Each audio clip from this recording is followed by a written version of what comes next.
Aku diusir oleh suami karena dituduh mertua kalau anak yang kukandung bukan anaknya. Saat aku tidur di emperan toko, pria tua pemilik toko itu menolongku. Ternyata beliau adalah... Halo Bunda, semoga Bunda semuanya dalam keadaan sehat dan bahagia ya. Sebelum masuk ke ceritanya, jangan lupa nyalakan subtitle dan absen terlebih dahulu ya. Bunda-bunda semua dari daerah mana saja? Jangan lupa like, komen, dan subscribe channel ini ya. Selamat menonton. Hari itu, matahari bersinar begitu cerah. Seakan-akan alam semesta turut merayakan kebahagiaan yang baru saja kuterima dari hasil tes kehamilan. 2 garis biru yang jelas terbaca pada alat tes kehamilan itu membuat hatiku berdesir haru. Aku, Dinda, berdiri lama di depan cermin kamar mandi mewah milik mertuaku. Masih tidak percaya bahwa akhirnya aku mengandung anak dari pria yang sangat kucintai, Mas Rifan. Perutku masih rata. Tapi bayangan tentang seorang bayi mungil yang akan mengisi rumah kami sudah mulai membentuk senyum tak terhapus dari bibirku. Dinda, sudah jam 9 pagi. Kenapa belum siap-siap? Ibu kan sudah bilang, hari ini ada acara keluarga besar dari pihak ibu. Teriak Ibu Siska dari bawah tangga. Suaranya yang melengking seperti selalu berhasil meredakan sedikit kegembiraanku. Aduh, Ibu, maaf. Dinda turun sekarang. Jawabku sambil buru-buru merapikan diri. Kuletakkan tes kehamilan itu di dalam laci kamar. Berencana akan memberitahukan kabar bahagia ini pada Rifan malam nanti ketika kami sudah berdua saja. Ketika aku turun ke ruang makan, Ibu Siska sudah duduk di kursinya dengan postur tubuh tegak sempurna, seperti ratu yang sedang menunggu hambanya. Wajahnya yang masih cantik di usia 50 tahun itu kerap membuatku gentar, terutama dengan tatapan matanya yang seolah bisa menembus setiap niat tersembunyi. Kok lama sekali, Dinda? Ibu kan sudah ajari, sebagai menantu keluarga besar kita, kamu harus selalu tepat waktu. Jangan seperti orang kampung, ujarnya sambil menyentuh sanggul rambutnya yang sempurna. Aku hanya bisa mengangguk sambil duduk di hadapannya. Maafkan Dinda, Ibu. Tadi agak pusing sebentar. Ibu Siska mengangkat alisnya. Pusing? Jangan-jangan kamu hamil? Tanyanya tiba-tiba, membuatku tersedak air mineral yang baru kuminum. Belum tentu juga, Bu. Mungkin hanya kecapean saja, jawabku berhati-hati, berusaha menyembunyikan getar kegembiraan yang ingin sekali meluap. Ya sudah, makan cepat. Nanti kita harus ke rumah Tante Maya untuk acara pengajian. Ibu ingin perkenalkan kamu pada keluarga besar, sekaligus menunjukkan bahwa Rifan tidak salah pilih istri, ucapnya sambil menyuap nasi ke mulutnya dengan elegan. Siang itu, di mobil mewah yang dikemudikan sopir keluarga, Ibu Siska terus bercerita tentang betapa pentingnya reputasi keluarga mereka. Keluarga kita ini terpandang, Dinda. Ayah Rifan dulu adalah pengusaha sukses, meskipun dia lebih memilih karir daripada keluarga, ujarnya dengan nada getir yang biasa keluar setiap kali membahas mantan suaminya. Makanya, Ibu sangat berhati-hati memilih teman untuk Rifan. Ibu tidak mau dia terkait dengan perempuan yang tidak jelas asal-usulnya seperti, ya sudahlah. Kalimat terakhirnya seperti sengaja tidak diakhiri, tapi cukup membuatku merasa kecil. Latar belakang keluargaku yang sederhana dari keluarga guru di kampung selalu menjadi bahan kritik halusnya. Saat kami tiba di rumah Tante Maya yang megah, Ibu Siska langsung berubah menjadi wanita paling ramah di dunia. Siska, akhirnya datang juga. Dan ini pasti Dinda, ya? Sambut Tante Maya dengan hangat. Iya, Maya. Ini Dinda, menantu saya. Dia memang sedikit pemalu, tapi lumayanlah untuk latar belakang keluarganya, ucap Ibu Siska sambil memegang pundakku erat, seperti ingin menunjukkan kepemilikan. Sepanjang acara, aku seperti boneka yang diatur. Duduk di sini, tersenyum di sana, menjawab pertanyaan dengan sopan, dan yang paling sering, menerima pujian palsu Ibu Siska yang selalu diselipkan kritik halus. Dinda ini rajin masak, meskipun rasanya masih perlu banyak belajar. Tapi tidak apa, Ibu kan bisa ajarin perlahan. Ketika malam tiba dan Rifan menjemput kami, rasanya seperti mendapat penyelamat. Bagaimana acaranya, Bu? Dinda tidak merepotkan, kan? Tanya Rifan sambil mencium kening ibunya. Tidak, dia lumayan baik tadi. Tapi Rifan, lain kali ingatkan Dinda untuk pakai dress yang lebih pantas. Warna itu membuatnya terlihat lebih gelap. Bisik Ibu Siska yang masih terdengar jelas olehku. Rifan hanya tertawa kecil. Ibu berlebihan. Dinda kan sudah cantik dengan apapun. Di dalam mobil, dalam perjalanan pulang, Rifan memegang tanganku. Lama ya hari ini? Ibu memang sedikit perfeksionis, tapi dia bermaksud baik. Katanya seperti bisa merasakan kelelahanku. Aku menghela napas. Aku tahu, Mas. Aku hanya tidak sabar sampai kita bisa punya rumah sendiri. Rifan mengusap punggung tanganku. Sabarlah, sayang. Ibu kan sudah tua dan sendiri. Lagi pula, rumah itu kan besar, cukup untuk kita bertiga. Bertiga? Tanyaku penuh harap, melihatnya dari sudut mata. Iya, Ibu, kamu, dan aku. Kenapa? Jawabnya polos. Senyumku sedikit memudar. Iya, benar juga. Sampai di rumah, setelah Ibu Siska sudah naik ke kamarnya, aku menarik Rifan ke kamar kami. Mas, aku ada kejutan untukmu, bisikku gembira. Rifan duduk di tepi tempat tidur sambil melepas dasinya. Kejutan apa? Kamu masakan kesukaanku. Aku menggeleng, lalu mengeluarkan tes kehamilan dari dalam laci. Ini. Rifan mengambilnya, matanya membesar. 2 garis? Ini, kamu hamil. Suaranya bergetar. Aku mengangguk, air mata kebahagiaan akhirnya tumpah. Iya, Mas. Kita akan punya bayi. Rifan langsung memelukku erat, mengangkat dan memutarku. Dinda, ini luar biasa. Ibu pasti senang sekali. Saat mendengar nama ibunya, pelukanku sedikit mengendur. Mas, bisakah kita simpan dulu kabar ini? Aku ingin kita berdua saja yang tahu dulu, setidaknya sampai usia kandunganku lebih kuat. Rifan mengernyit. Tapi kenapa? Ibu pasti sangat senang. Dia selalu ingin punya cucu. Aku tahu, tapi tolonglah, Mas. Untukku, pintaku dengan mata memohon. Akhirnya Rifan menghela napas dan mengangguk. Baiklah, kalau itu yang kamu mau. Tapi tidak bisa lama-lama ya. Ini kan kabar baik. Kami berpelukan lagi, dan saat itu, dalam dekapan suamiku, aku berusaha mengusir perasaan cemas yang menggelayuti hatiku. Aku ingin percaya bahwa segalanya akan indah, bahwa Ibu Siska akan menerima kabar ini dengan gembira, dan bahwa kebahagiaan kami akan tetap utuh. Tapi sesuatu dalam naluriku berbisik, bahwa badai sedang bersiap untuk menerpa rumah tangga kami yang masih rapuh. Minggu-minggu berlalu setelah pengumuman kehamilanku kepada Rifan, dan seperti yang kuduga, Ibu Siska menerima kabar tersebut dengan reaksi yang kompleks. Aku masih ingat persis ekspresinya ketika Rifan dengan penuh semangat mengabari bahwa ia akan segera menjadi seorang ayah. Wajahnya yang biasanya halus dan terkendali sempat menunjukkan kerutan-kerutan halus di sekitar mata, sebelum akhirnya tersenyum tipis, senyum yang tidak sepenuhnya mencapai matanya. Wah, akhirnya, ucap Ibu Siska suatu malam di ruang makan, setelah Rifan menyampaikan kabar tersebut. Ibu sudah menunggu-nunggu kehamilanmu, Dinda. Tangannya yang halus meraih tangan Rifan, lalu tanganku, menyatukan kami dalam genggamannya. Tapi sentuhannya terasa dingin, seperti upacara formal belaka. Tapi Rifan, Ibu harap kamu dan Dinda tetap waspada. Kehamilan pertama itu rentan, apalagi di usia Dinda yang masih muda. Aku merasa seperti ditampar halus. Usiaku yang 25 tahun sebenarnya cukup ideal untuk kehamilan pertama, tapi dari caranya berbicara, seolah aku masih remaja belia yang tidak tahu apa-apa. Tenang saja, Bu. Dinda sehat, dan kami akan rajin kontrol ke dokter, jawab Rifan riang, tak menyadari nada halus dalam perkataan ibunya. Ibu Siska mengangguk, tapi matanya masih menatapku dengan pengamatan yang membuatku tidak nyaman. Iya, itu bagus. Tapi ingat, Dinda, sekarang kamu harus lebih berhati-hati. Jangan banyak aktivitas, jangan angkat berat, dan, ya, kurangi keluar malam. Aku tersentak. Keluar malam? Ibu, saya jarang sekali keluar malam, apalagi sejak hamil. Dia mengangkat bahu dengan elegan. Oh, Ibu hanya ingatkan saja. Dulu waktu kamu belum hamil, kan sering ada acara kantor atau temu teman sampai malam.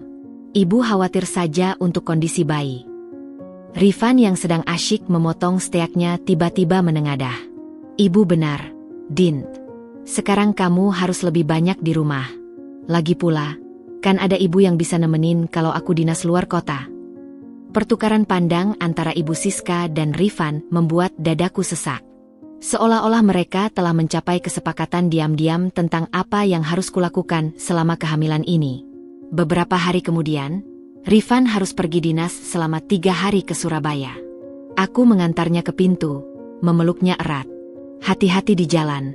Ya, Mas. Telepon kalau sudah sampai. Rifan mencium keningku. Kamu yang harus hati-hati. Ingat, jangan banyak aktivitas. Duduk manis di rumah sama ibu.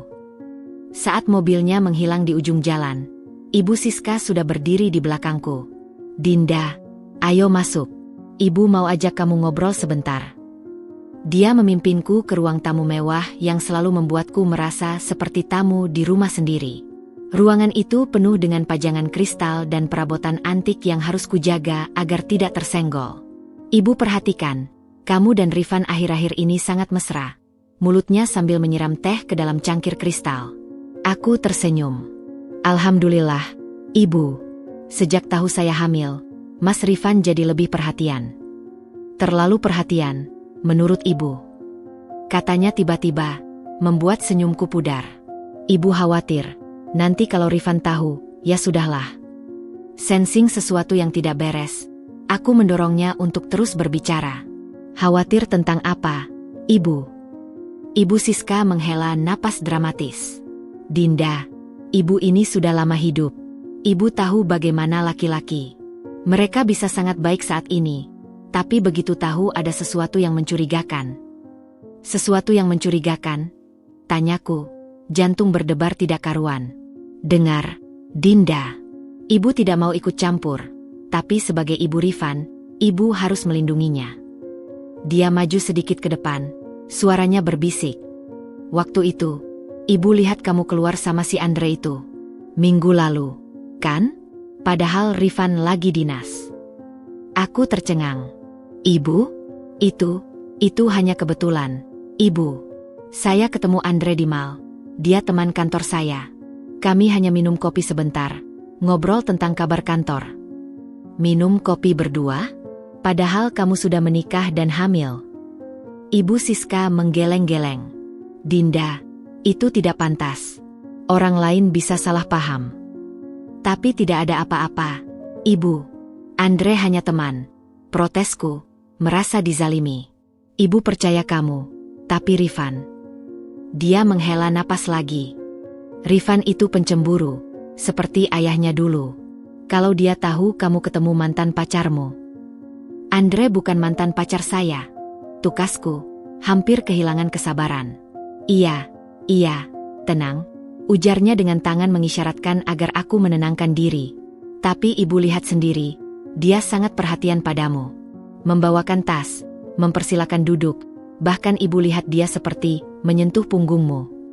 Itu adalah kebohongan yang keterlaluan. Andre memang sopan, tapi tidak pernah ada sentuhan tidak pantas antara kami. Tapi sebelum aku membela diri lebih lanjut, Ibu Siska sudah berdiri. Sudahlah, lupakan. Ibu hanya ingin mengingatkan kamu saja. Sekarang kamu hamil, harus lebih berhati-hati dengan penampilan dan perilaku. Jangan sampai ada fitnah tidak enak. Dia pergi meninggalkanku sendiri di ruang tamu yang luas, dengan perasaan tidak enak yang menggerogoti hatiku. Untuk pertama kalinya, aku menyadari bahwa kehamilanku ini tidak hanya membawa kebahagiaan, tapi juga kecurigaan dan racun-racun halus yang mulai disebarkan oleh mertuaku sendiri. Malam itu, di kamarku yang luas, aku berdiri di depan cermin dan melihat perubahan kecil di tubuhku. Perutku masih rata, tapi ada sesuatu yang berbeda. Sebuah keajaiban yang sedang tumbuh dalam rahimku. Aku meletakkan tangan di perut dan berbisik, "Jangan khawatir, Nak. Ibu akan melindungimu dari apapun. Ibu akan buktikan bahwa kamu adalah anak dari cinta sejati antara ibu dan ayah." Tapi di balik pintu, seolah-olah alam semesta ingin mengingatkanku akan tantangan yang akan kuhadapi. Aku mendengar langkah Ibu Siska berhenti sebentar di depan kamarku sebelum akhirnya melanjutkan perjalanannya ke kamarnya. Langkah itu seperti pengingat bahwa dalam rumah megah ini, aku tidak pernah benar-benar sendirian. Selalu ada mata yang mengawasi, telinga yang mendengarkan, dan bisikan-bisikan racun yang siap meracuni kebahagiaan yang baru saja kumiliki. 2 minggu telah berlalu sejak pembicaraan tidak menyenangkan dengan Ibu Siska mengenai pertemuanku dengan Andre. Selama itu, aku berusaha ekstra hati-hati dalam setiap tindakan. Aku menghindari keluar rumah kecuali untuk keperluan mendesak, dan bahkan ketika harus memeriksakan kehamilan, aku memilih naik taksi daripada menerima tawaran teman untuk mengantarkan. Suasana di rumah terasa semakin pengap, seperti udara sebelum badai, penuh dengan ketegangan yang tidak terucap. Rifan pulang dari dinasnya di Surabaya dengan membawa oleh-oleh kesukaanku, kue lapis legit dan buah mangga harum manis. "Dint, aku pulang," serunya riang saat melewati pintu. Aku segera menyambutnya, berusaha melupakan segala kekhawatiran yang menggelayuti selama ia pergi. "Mas, kamu bawa oleh-oleh kesukaanku," kataku sambil menerima bungkusan yang dibawanya. "Tentu saja. Ibu bilang kamu lumayan nurut selama aku pergi, jarang keluar rumah." "Baguslah," ujarnya sambil menepuk-nepuk kepalaku seperti memuji anak kecil. Kalimat itu membuatku tersentak. "Ibu bilang begitu?" "Iya, kemarin malam telepon sama ibu. Dia bilang kamu baik-baik saja di rumah. Tapi..." Rifan tiba-tiba berhenti, wajahnya sedikit berubah. "Ayo kita naik ke kamar dulu, aku mau ganti baju." Saat kami masuk ke dalam kamar, Rifan langsung menutup pintu, sesuatu yang jarang dilakukannya. Biasanya ia lebih suka membiarkan pintu terbuka agar tidak terlalu pengap, menurutnya. Tapi malam ini, ia mengunci pintu kamar kami. "Dinda, kita perlu bicara serius," katanya dengan suara rendah sambil duduk di tepi tempat tidur. Jantungku berdetak kencang. "Ada apa, Mas? Kamu kenapa?" Rifan menarik napas dalam. "Ibu bilang dia melihat sesuatu yang mengkhawatirkan minggu lalu." Aku langsung tahu arah pembicaraan ini. "Mengkhawatirkan? Maksud ibu apa?" "Dia bilang, dia lihat kamu menerima paket dari seseorang. Seorang laki-laki yang mengantarkan paket ke rumah," ujar Rifan, matanya menghindari tatapanku. Aku tercengang. "Paket? Itu adalah buku-buku kehamilan dan parenting yang aku pesan secara online, Mas. Kurirnya mengantarkan seperti biasa. Itu kan pekerjaannya." "Tapi ibu bilang, kamu terlihat sangat akrab dengan kurir itu." Sampai tertawa-tawa. "Dan dia bilang kurir itu memegang tanganmu terlalu lama saat menyerahkan paket." "Ini sudah keterlaluan, Mas Rifan. Itu tidak benar. Aku hanya menerima paket, membayar, lalu menutup pintu. Tidak ada tertawa-tawa, apalagi sampai dipegangi tangan." Rifan menghela napas, wajahnya terlihat conflicted. "Aku percaya kamu, Dint. Tapi, kamu harus mengerti, ibu hanya khawatir pada kita. Dia bilang, sebagai istri yang sedang hamil, kamu harus lebih menjaga penampilan. Jangan sampai orang lain salah paham." Air mataku mulai menggenang. "Salah paham apa, Mas? Aku hanya menerima paket. Apakah sekarang aku harus berhenti berbelanja online?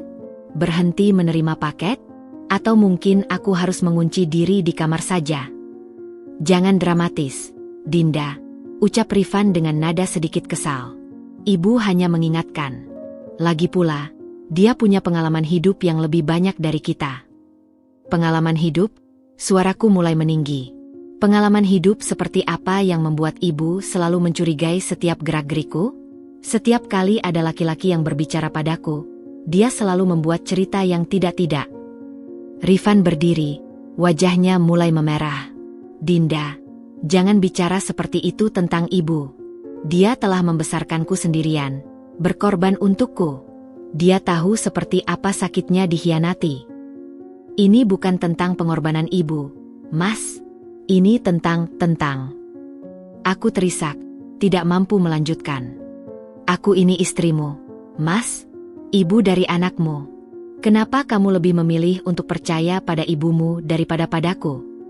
Rifan mendekatiku, mencoba memeluk, tapi aku menjauh. "Dinda, aku percaya padamu. Tapi tolong mengertilah, ibu sudah tua. Kadang dia memang agak overprotektif, tapi niatnya baik. Niat baik. Aku menggeleng, rasa kecewa yang dalam menyelimuti hatiku. Mas Rifan, sejak aku hamil, ibu selalu membuat komentar-komentar yang menyakitkan. Dia selalu berusaha membuatku terlihat seperti istri yang tidak baik, seperti perempuan yang tidak setia. Kamu berlebihan, Dinda, ucap Rifan dengan nada lelah. Mungkin karena hormon kehamilanmu. Ibu bilang, perempuan hamil memang cenderung emosional dan paranoid. Sekali lagi, aku seperti ditampar. Bahkan kekhawatiran dan perasaanku yang sah dianggap sebagai paranoia dan hormon kehamilan. Aku tidak paranoid, Rifan. Aku sedang mencoba melindungi pernikahan kita dari racun-racun yang ibu tebarkan. Teriakku, tidak lagi mampu menahan emosi. Rifan menghela napas panjang, lalu berjalan ke jendela. Aku lelah, Dinda. Aku baru saja pulang dari perjalanan dinas yang melelahkan. Aku tidak ingin bertengkar tentang ini. Tapi kita harus membicarakannya, Mas. Jika tidak, ini akan terus berulang. Setiap kali kamu pergi, akan selalu ada cerita-cerita baru yang ibu buat untuk menjelekkan aku di matamu. Dinda, cukup. Hardik Rifan tiba-tiba membuatku terkejut. Aku bilang aku lelah.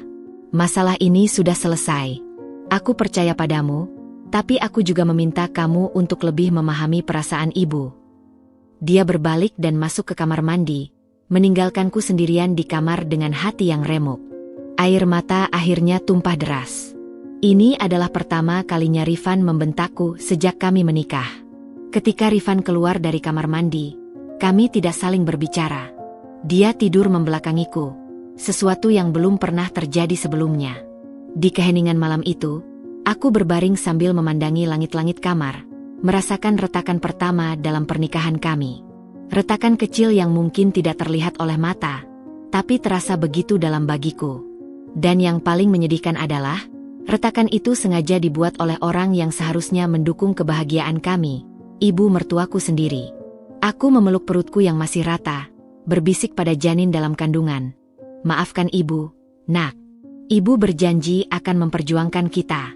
Ibu tidak akan membiarkan siapapun memisahkan kita dari ayah. Tapi di sudut hatiku yang paling dalam, ada ketakutan yang mulai tumbuh. Ketakutan bahwa racun-racun halus Ibu Siska perlahan-lahan bekerja, meracuni pikiran suamiku, dan mengikis fondasi pernikahan kami butir demi butir. Bulan-bulan berlalu, dan perutku mulai membuncit jelas. Usia kehamilanku sudah memasuki 5 bulan. Dan seharusnya ini adalah masa paling membahagiakan. Tapi di rumah ini, setiap hari terasa seperti berjalan di atas telur. Aku dan Rifan masih dalam fase dingin setelah pertengkaran kami 2 bulan lalu. Kami masih berbicara, masih berbagi tempat tidur, tapi ada jarak tak terlihat yang menganga antara kami. Hari ini, aku memutuskan untuk membereskan lemari pakaian kami yang sudah berantakan. Rifan sedang bekerja, sementara Ibu Siska pergi arisan. Untuk pertama kalinya dalam lama, aku merasa bisa bernapas lega di rumah ini. Sambil menyusun pakaian, kuambil album foto lama dari rak tertinggi, album yang berisi kenangan masa lajangku, termasuk foto-foto saat masih bekerja di kantor dulu. Tiba-tiba, pintu kamar terbuka. Dinda, ibu butuh bantuanmu. Ibu Siska berhenti di ambang pintu, matanya langsung tertuju pada album foto di tanganku. Apa yang kamu lakukan? Aku hanya membereskan lemari, Ibu. Ketemu album foto lama, jawabku sambil menutup album itu. Tapi Ibu Siska sudah mendekat dengan langkah cepat. Boleh Ibu lihat? Tangannya meraih album itu sebelum kuizinkan. Dia membuka halaman demi halaman, sampai akhirnya berhenti pada satu foto. Foto outing kantor 2 tahun lalu, di mana aku berdiri di antara rekan-rekan kerja, dengan Andre di sampingku. Oh, ini teman kantormu yang itu, ya? Ucapnya dengan nada datar. Yang dulu sering teleponan sama kamu sampai larut malam. Aku merasa perlu meluruskan. Itu Andre, Ibu. Tapi dia tidak pernah telepon sampai larut malam. Kami hanya berdiskusi pekerjaan kadang-kadang. Ibu Siska tidak menjawab. Dia terus membolak-balik halaman, sampai menemukan foto lain. Foto close-up aku dan Andre sedang tertawa, dengan latar belakang pantai. Foto itu diambil oleh teman kami saat acara kantor. Tapi dari sudutnya, memang terlihat seperti foto berdua saja. Ibu simpan album ini dulu, ucap Ibu Siska tiba-tiba, lalu berbalik menuju pintu. Tunggu, Ibu. Itu album fotoku, protesku, berusaha mengambilnya kembali. Tenang, Ibu hanya ingin menunjukkan sesuatu pada Rifan nanti malam. Ini penting, katanya dengan senyum tipis yang membuat dadaku sesak. Malam harinya, Rifan pulang dengan wajah muram. Aku sedang memasak makan malam favoritnya, rawon dan telur asin, berharap bisa mencairkan ketegangan antara kami. Mas, makan sudah siap, sapaku lembut saat dia masuk ke dapur. Tapi Rifan tidak menanggapinya. Dia langsung duduk di kursi makan, matanya menghindari tatapanku. Ibu Siska sudah duduk di ujung meja dengan ekspresi yang sulit kubaca. Makan dulu, Ran. Ibu sudah lapar, ucap Ibu Siska, memecah keheningan yang tegang. Sepanjang makan malam, tidak ada yang berbicara. Suasana begitu mencekik, sampai akhirnya Ibu Siska membersihkan mulutnya dengan serbet dan berkata, Rifan, Ibu ada sesuatu yang harus kamu lihat. Dia mengeluarkan album fotoku dari dalam tasnya dan meletakkannya di atas meja. Ibu menemukan ini di kamar Dinda tadi siang. Rifan membuka album itu dengan lambat.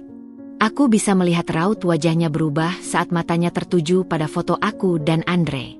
Dinda, apa penjelasanmu tentang ini? Tanya Rifan dengan suara rendah berbahaya. Itu foto outing kantor, Mas. Itu 2 tahun yang lalu, sebelum kita menikah.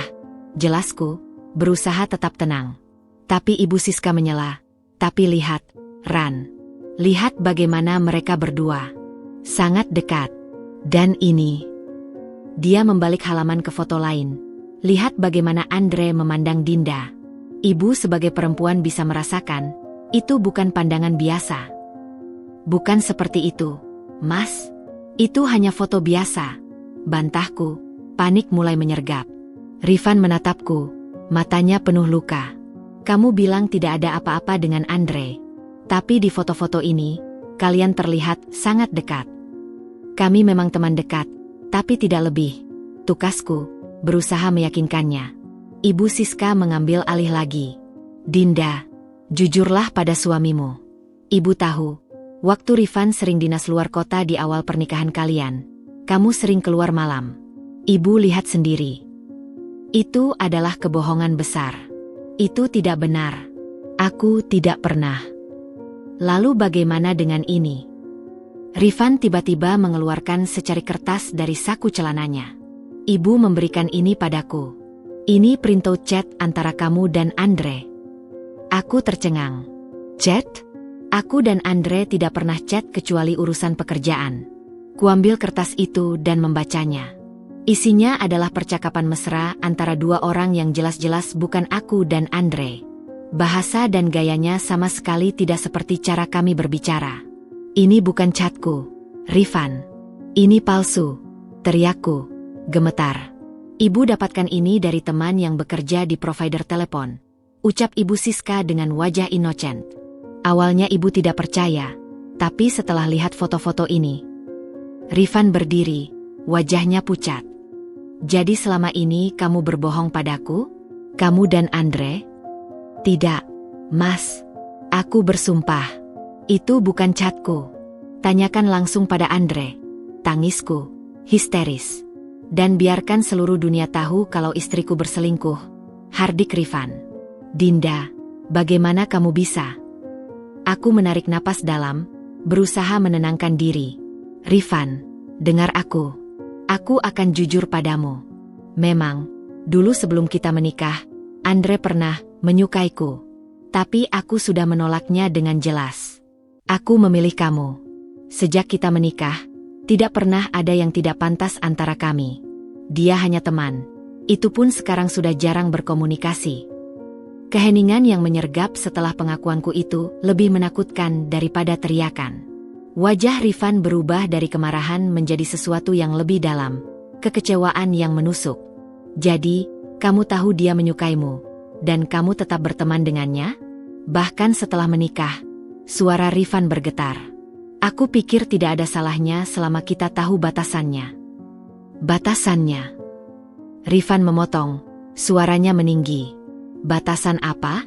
Sampai harus bertemu berdua di mall? Sampai harus difoto berdua seperti pasangan? Sampai harus chat mesra seperti ini? Itu bukan chatku, Rifan. Aku bersumpah, Isakku, berlutut di hadapannya. Tolong, percayalah padaku. Aku mencintaimu. Anak dalam kandunganku ini adalah anakmu. Ibu Siska tiba-tiba ikut bersuara. Rifan, ibu sedih melihat ini. Tapi lebih baik kamu tahu sekarang daripada nanti. Ibu sudah curiga sejak dulu. Rifan memandiku lama, matanya seperti orang asing. Lalu tanpa berkata apa-apa, dia berbalik dan meninggalkan ruangan. Aku terduduk lemas di lantai, air mata mengalir deras. Ibu Siska mendekatiku, berbisik dengan suara yang hanya bisa kudengar. Seharusnya kamu tidak menikah dengan anakku. Kamu tidak cukup baik untuknya. Malam itu, untuk pertama kalinya sejak kami menikah, Rifan tidur di kamar guest. Aku berbaring sendirian di tempat tidur kami, merasakan getirnya racun yang berhasil disuntikan Ibu Siska ke dalam pernikahan kami. Pengakuan jujurku tentang masa lalu yang tidak kusembunyikan justru dipelintir menjadi senjata untuk menghancurkanku.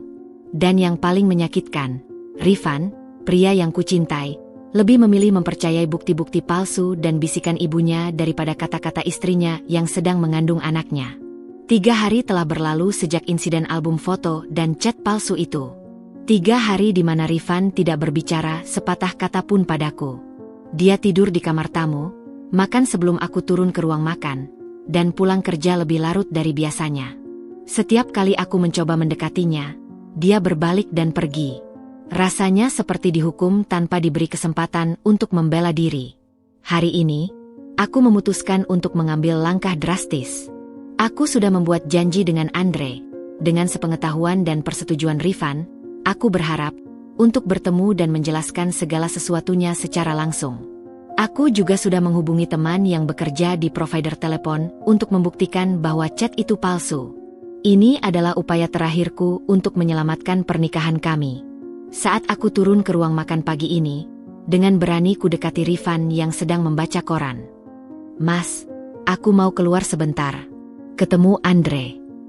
Rifan meletakkan korannya, wajahnya dingin. Untuk apa? Untuk membersihkan namaku, dan namanya juga. Aku sudah janji bertemu di kafe dekat sini. Ayo ikut bersama aku, Mas. Dengarkan langsung penjelasannya. Ibu Siska yang sedang memasak di dapur tiba-tiba muncul. Dinda, kamu tidak serius, kan? Mau ketemu lelaki itu lagi? Di depan umum. Ini untuk menyelamatkan pernikahan kita. Ibu, jawabku tegas. Aku tidak melakukan kesalahan, jadi tidak ada yang perlu ditakutkan. Rifan berdiri, matanya menyipit. Jadi sekarang kamu mau menantangku? Mau bertemu pacarmu di depan mataku? Dia bukan pacarku, Rifan. Dan ini bukan tentang menantang siapa-siapa. Ini tentang kebenaran. Suaraku mulai meninggi. Aku tidak akan ikut dalam pertemuan memalukan seperti itu, ucap Rifan dengan dingin. Dan kamu juga tidak boleh pergi. Tapi aku harus. Ini satu-satunya cara untuk membuktikan bahwa aku tidak bersalah. Tangisku, frustasi. Ibu Siska tiba-tiba mendekat dan memegang lengan Rifan. Rifan, lihatlah. Dia lebih memilih laki-laki itu daripada suaminya sendiri. Sudah jelas di mana hatinya. Sesuatu dalam diri Rifan seperti patah. Wajahnya yang biasanya penuh kasih sayang berubah menjadi batu. Baik, kalau itu yang kamu mau. Tapi ingat, Dinda, setiap tindakan ada konsekuensinya. Aku menarik napas dalam. Aku akan pergi, dan aku akan kembali dengan bukti bahwa aku tidak bersalah. 1 jam kemudian, aku duduk di kafe bersama Andre. Wajahnya penuh keprihatinan. Aduh, Dinda, maaf sekali kamu harus mengalami ini. Aku tidak menyangka Ibu Rifan bisa sekejam itu. Yang penting sekarang kita klarifikasi semuanya. Andre, Rifan mungkin akan datang. Aku sudah kirim lokasi kita. Tapi Rifan tidak datang. Sebaliknya, yang datang adalah Ibu Siska dengan 2 orang yang tidak kukenal. Nah, lihat, Bu. Seperti yang saya bilang, mereka memang ada janji. Ucap Ibu Siska pada perempuan separuh baya di sampingnya. Andre, Kamu ini bagaimana? Sudah saya ingatkan untuk tidak mengganggu perempuan menikah. Hardik perempuan itu pada Andre yang langsung berdiri. Ibu? Ibu kok bisa di sini? Andre terlihat bingung. Saya dihubungi Ibu Rifan. Katanya kamu terus mengganggu menantunya. Aku tercengang. Ibu Andre? Ini salah paham. Tapi Ibu Siska sudah mengambil foto kami dengan ponselnya. Sudah jelas, kan? Berdua di kafe, mesra sekali. Ibu, tolong hentikan ini, pinta Andre pada Ibu Siska. Kami hanya bertemu untuk klarifikasi. Tapi Ibu Siska sudah berbalik dan pergi, meninggalkan kami dalam kebingungan dan kemarahan. Sore harinya, ketika aku pulang dengan hati berat, suasana di rumah seperti sedang menunggu badai. Rifan duduk di ruang tamu dengan wajah yang kuharuskan, wajah yang penuh kebencian dan kekecewaan. Jadi kamu benar-benar pergi menemuinya, ucap Rifan dengan suara datar. Aku bilang dari tadi aku akan pergi, Mas, tapi kamu tidak mau datang. Dan ibu malah datang dengan Ibu Andre dan membuat keributan. Ibu Siska masuk dari dapur, wajahnya penuh kepura-puraan. Rifan, ibu tidak bisa berbohong. Ibu lihat sendiri mereka duduk berdua, sangat mesra. Andre bahkan memegang tangan Dinda. Itu adalah kebohongan terbesarnya. Itu tidak benar. Andre tidak pernah memegang tanganku. Lalu untuk apa kamu menemuinya? Tanya Rifan, matanya membara. Untuk membersihkan nama baikku. Dan Andre sudah membawa bukti bahwa chat itu palsu. Lihat, kuambil print out dari tasku yang menunjukkan bahwa chat itu dibuat dengan aplikasi editing. Tapi Rifan tidak mau melihatnya. Aku sudah capek, Dinda. Capek dengan semua drama ini. Capek dengan pembohonganmu. Pembohongan? Aku yang dibohongi, Rifan. Ibulah yang terus-menerus berbohong padamu. Jangan salahkan ibu, teriak Rifan tiba-tiba. Ibu hanya melindungiku. Sedangkan kamu lebih memilih laki-laki lain daripada suamimu sendiri. Aku terduduk, tak percaya dengan apa yang kudengar. Rifan, kamu tidak bisa serius. Aku mengandung anakmu. 8 bulan. Anakku. Rifan tertawa pahit. Bagaimana aku bisa yakin itu anakku? Waktu kamu hamil, aku sedang dinas luar kota selama seminggu. Siapa tahu kamu bersama Andre saat itu. Pukulan itu yang terberat. Dadaku sesak, dunia berputar.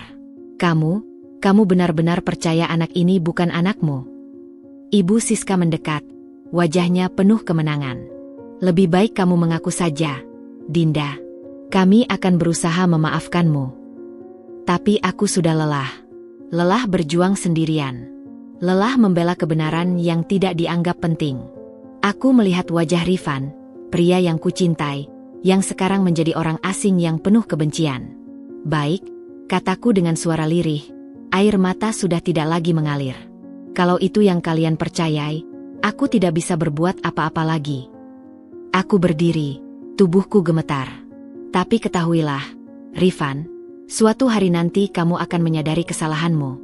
Dan saat itu, mungkin sudah terlambat. Aku berjalan menuju kamar, dengan diikuti oleh teriakan Ibu Siska. Dinda, kamu tidak boleh bicara seperti itu pada suamimu. Di kamar, dengan tangan gemetar, aku mengemasi beberapa pakaian dan barang-barang penting ke dalam tas kecil. Tidak banyak yang bisa kubawa, hanya beberapa helai pakaian, dokumen-dokumen penting, dan foto pernikahan kami yang dulu penuh kebahagiaan. Saat aku turun dengan tas di tangan, Rifan masih berdiri di ruang tamu. Wajahnya keras. Jadi kamu memilih pergi? Tanyanya. Aku tidak punya pilihan, Rifan. Kamu dan ibumu sudah memutuskan bahwa aku bersalah, tanpa pengadilan, tanpa pembelaan. Apa gunaku tinggal?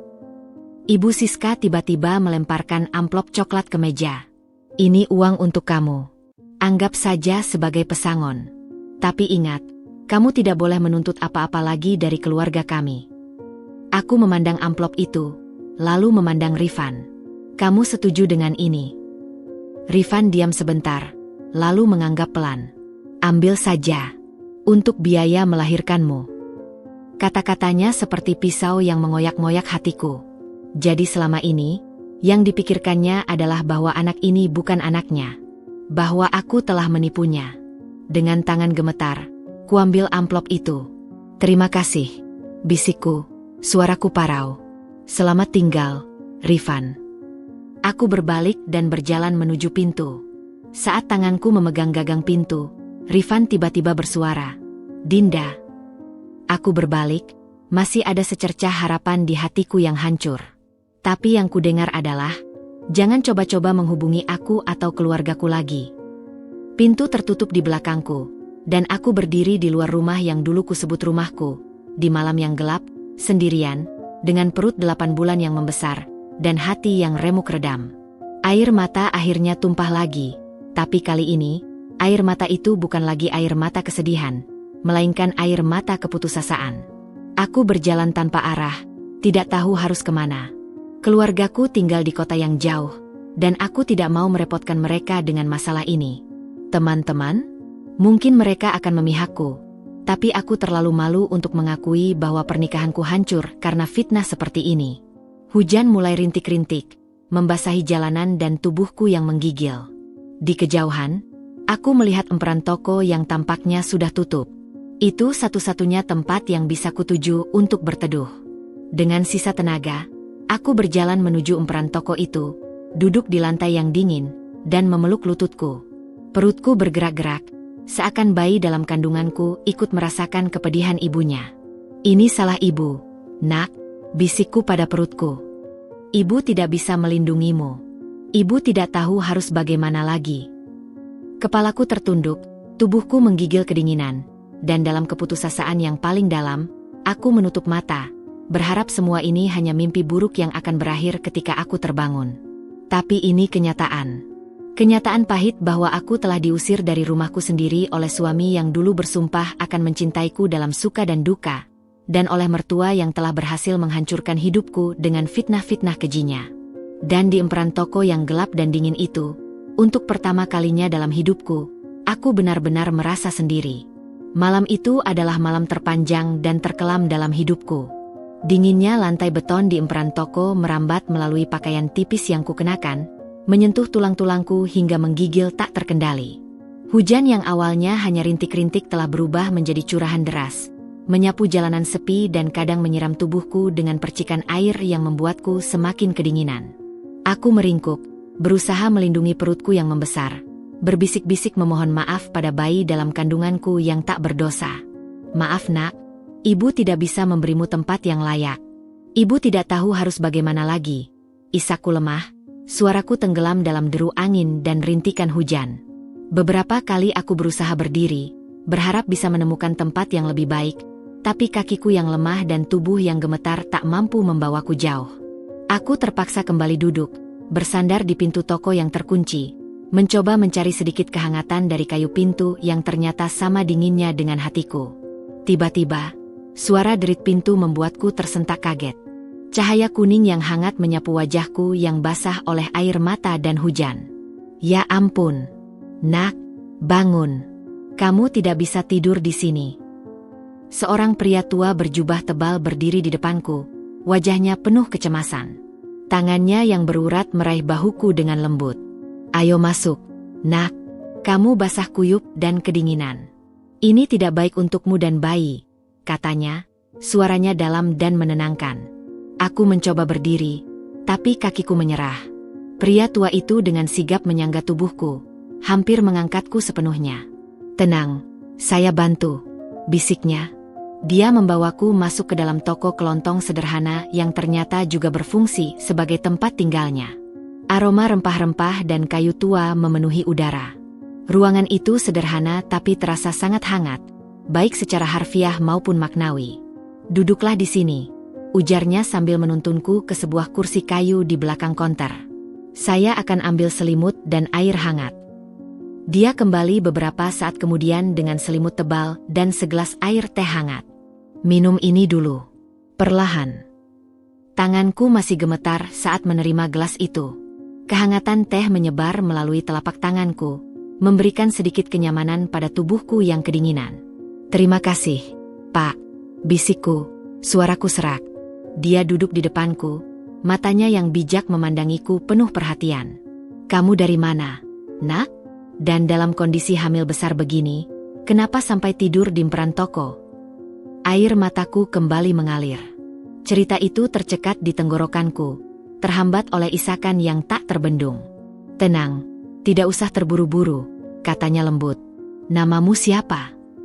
Dinda, Pak, jawabku di sela isakan. Saya Pak Darmo. Ini toko saya, ucapnya sambil memanduiku untuk minum teh lagi. Sekarang coba cerita pada saya. Apa yang terjadi padamu? Dengan suara terputus-putus, aku mulai bercerita.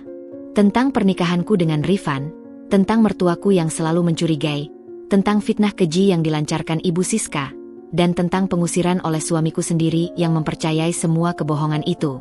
Dan dia bilang, anak ini mungkin bukan anaknya.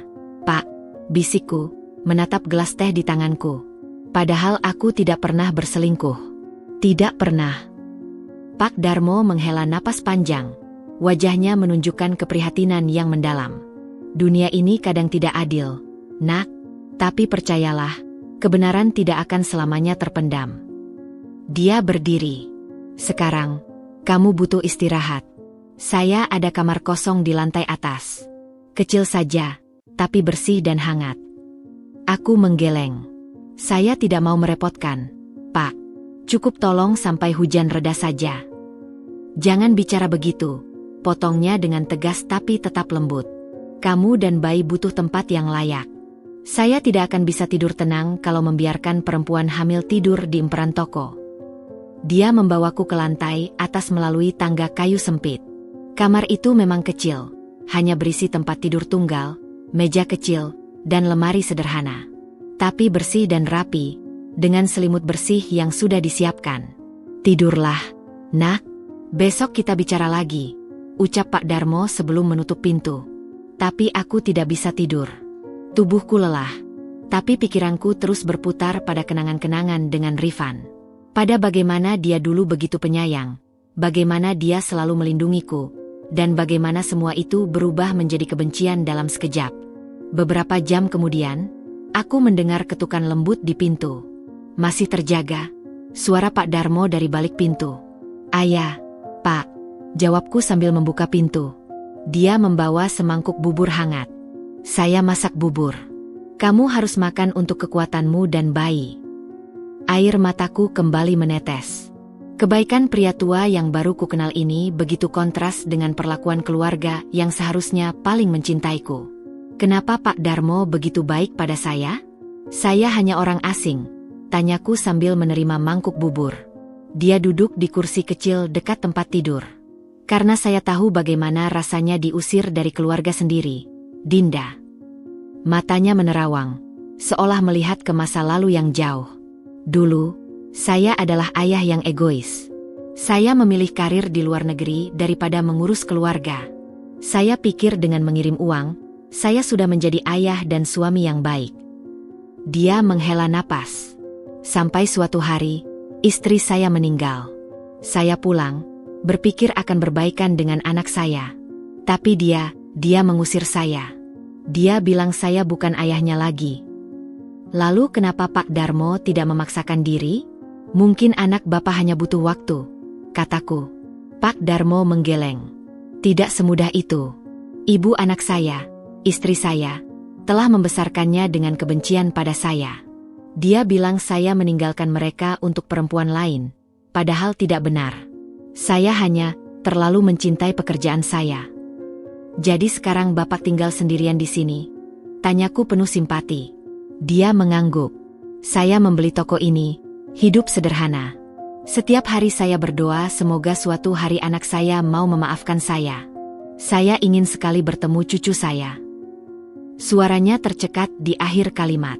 Aku bisa merasakan penyesalan yang dalam dari pria tua ini. Anak bapak, namanya siapa? Tanyaku hati-hati. Pak Darmo memandangiku lama, seolah sedang mempertimbangkan sesuatu. Rifan. Namanya Rifan. Dunia berhenti berputar. Napasku tercekat. Tidak mungkin. Ini tidak mungkin. Rifan? Suami saya Rifan. Desisku. Tidak percaya. Sekarang giliran Pak Darmo yang terkejut. Rifan? Anak saya Rifan? Dia menikah. Aku mengangguk, masih dalam keadaan syok. Dia suami saya. Atau mantan suami saya sekarang. Pak Darmo terduduk diam, wajahnya pucat. Jadi kamu adalah menantu saya? Dan bayi dalam kandunganmu itu, cucu saya. Kami saling memandang, sama-sama tidak bisa berkata-kata. Kebetulan yang luar biasa ini seakan adalah campuran antara tragedi dan mukjizat. Tapi Rifan bilang ayahnya sudah meninggal. Bisikku akhirnya. Pak Darmo menghela napas sedih. Itu yang pasti diceritakan ibunya padanya. Ibu Siska memang tidak akan pernah memaafkan saya. Malam itu, di kamar kecil di atas toko kelontong, dua orang yang diusir dari keluarga yang sama, satu oleh kesalahan masa lalu, satu oleh fitnah keji, saling berbagi cerita dan kesedihan. Dan dalam kepedihan kami, sebuah ikatan baru mulai terbentuk. Ikatan antara seorang kakek dan menantu yang tidak pernah dikenalnya, dan calon cucu yang mungkin akan menjadi penebus kesalahan masa lalu. Pagi hari setelah pengakuan mengejutkan Pak Darmo, aku terbangun dengan perasaan campur aduk. Sinar matahari pagi menyelinap melalui jendela kecil kamar, menerangi debu-debu yang menari di udara. Untuk sesaat, aku lupa di mana aku berada, sampai kenangan semalam menyergapku seperti gelombang pasang. Pengusiran, emperan toko, pertemuan dengan Pak Darmo, dan pengakuan bahwa dia adalah ayah kandung Rifan. Semuanya terangkai dalam benakku seperti plot film yang tidak masuk akal. Ketika aku turun ke toko, Pak Darmo sudah berada di belakang konter, menyusun kaleng-kaleng sembako. Dia terlihat lebih tua di bawah cahaya lampu neon, kerutan di wajahnya seperti peta kesedihan dan penyesalan seumur hidup. "Selamat pagi, Dinda. Bagaimana tidurnya?" Sapanya ramah, tapi ada ketegangan di matanya. "Lumayan, Pak. Terima kasih sudah mengizinkan saya menginap," jawabku, masih merasa canggung dengan penemuan semalam. Dia menghentikan aktivitasnya dan menatapku serius. "Setelah berpikir semalaman, saya merasa kamu berhak tahu seluruh ceritanya. Tentang kenapa keluarga Rifan, keluarga saya, bisa menjadi seperti ini." Dia memintaku duduk di kursi kayu kecil di dekat konter sambil menyiapkan teh hangat untuk kami berdua. Aroma teh dan roti panggang memenuhi udara pagi yang sejuk. Cerita ini dimulai 30 tahun yang lalu. Mulanya Pak Darmo, matanya menerawang ke masa lalu. Saya waktu itu adalah insinyur muda yang ambisius. Ketika dapat tawaran kerja di perusahaan minyak di Arab Saudi, saya langsung menerimanya tanpa berpikir dua kali. "Tapi itu kan kesempatan bagus, Pak," sahutku. "Iya, tapi saya salah dalam menjalaninya," ujarnya dengan getir. "Saya tinggalkan Ibu Siska yang saat itu hamil muda, dengan janji akan mengirimnya uang dan membawanya menyusul. Tapi ternyata, pekerjaan di sana sangat menuntut. Saya terlena dengan kesuksesan, dengan uang yang berlimpah." Dia meminum teguk tehnya, tangannya sedikit gemetar. Saya menunda-nunda kepulangan. Setiap tahun berjanji akan pulang, tapi selalu ada alasan untuk menunda. Sampai akhirnya, ketika Rifan berusia 5 tahun, saya pulang dengan maksud membawa mereka tinggal bersama saya di Arab. Tapi Ibu Siska menolak, tebakku. Dia mengangguk perlahan. Dia marah besar. Bilang saya bukan ayah yang baik, bahwa saya asing bagi anak saya sendiri. Waktu itu, Rifan kecil malah bersembunyi di belakang ibunya, takut pada saya.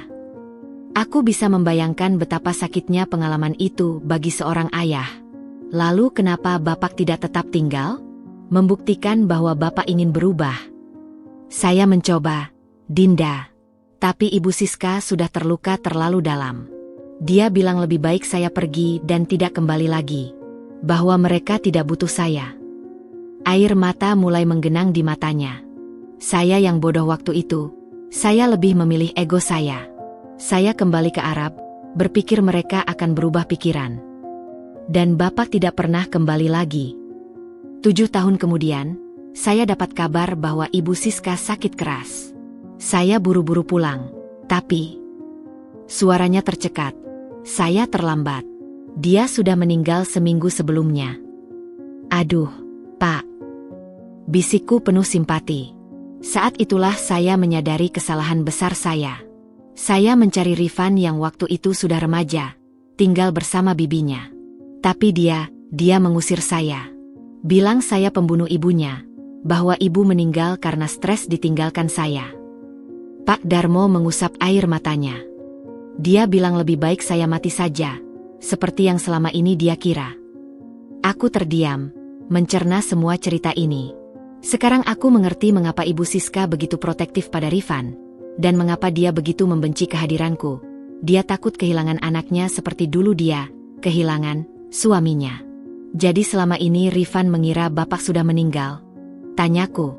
Dia mengangguk. Saya kira itu yang diceritakan Ibu Siska padanya.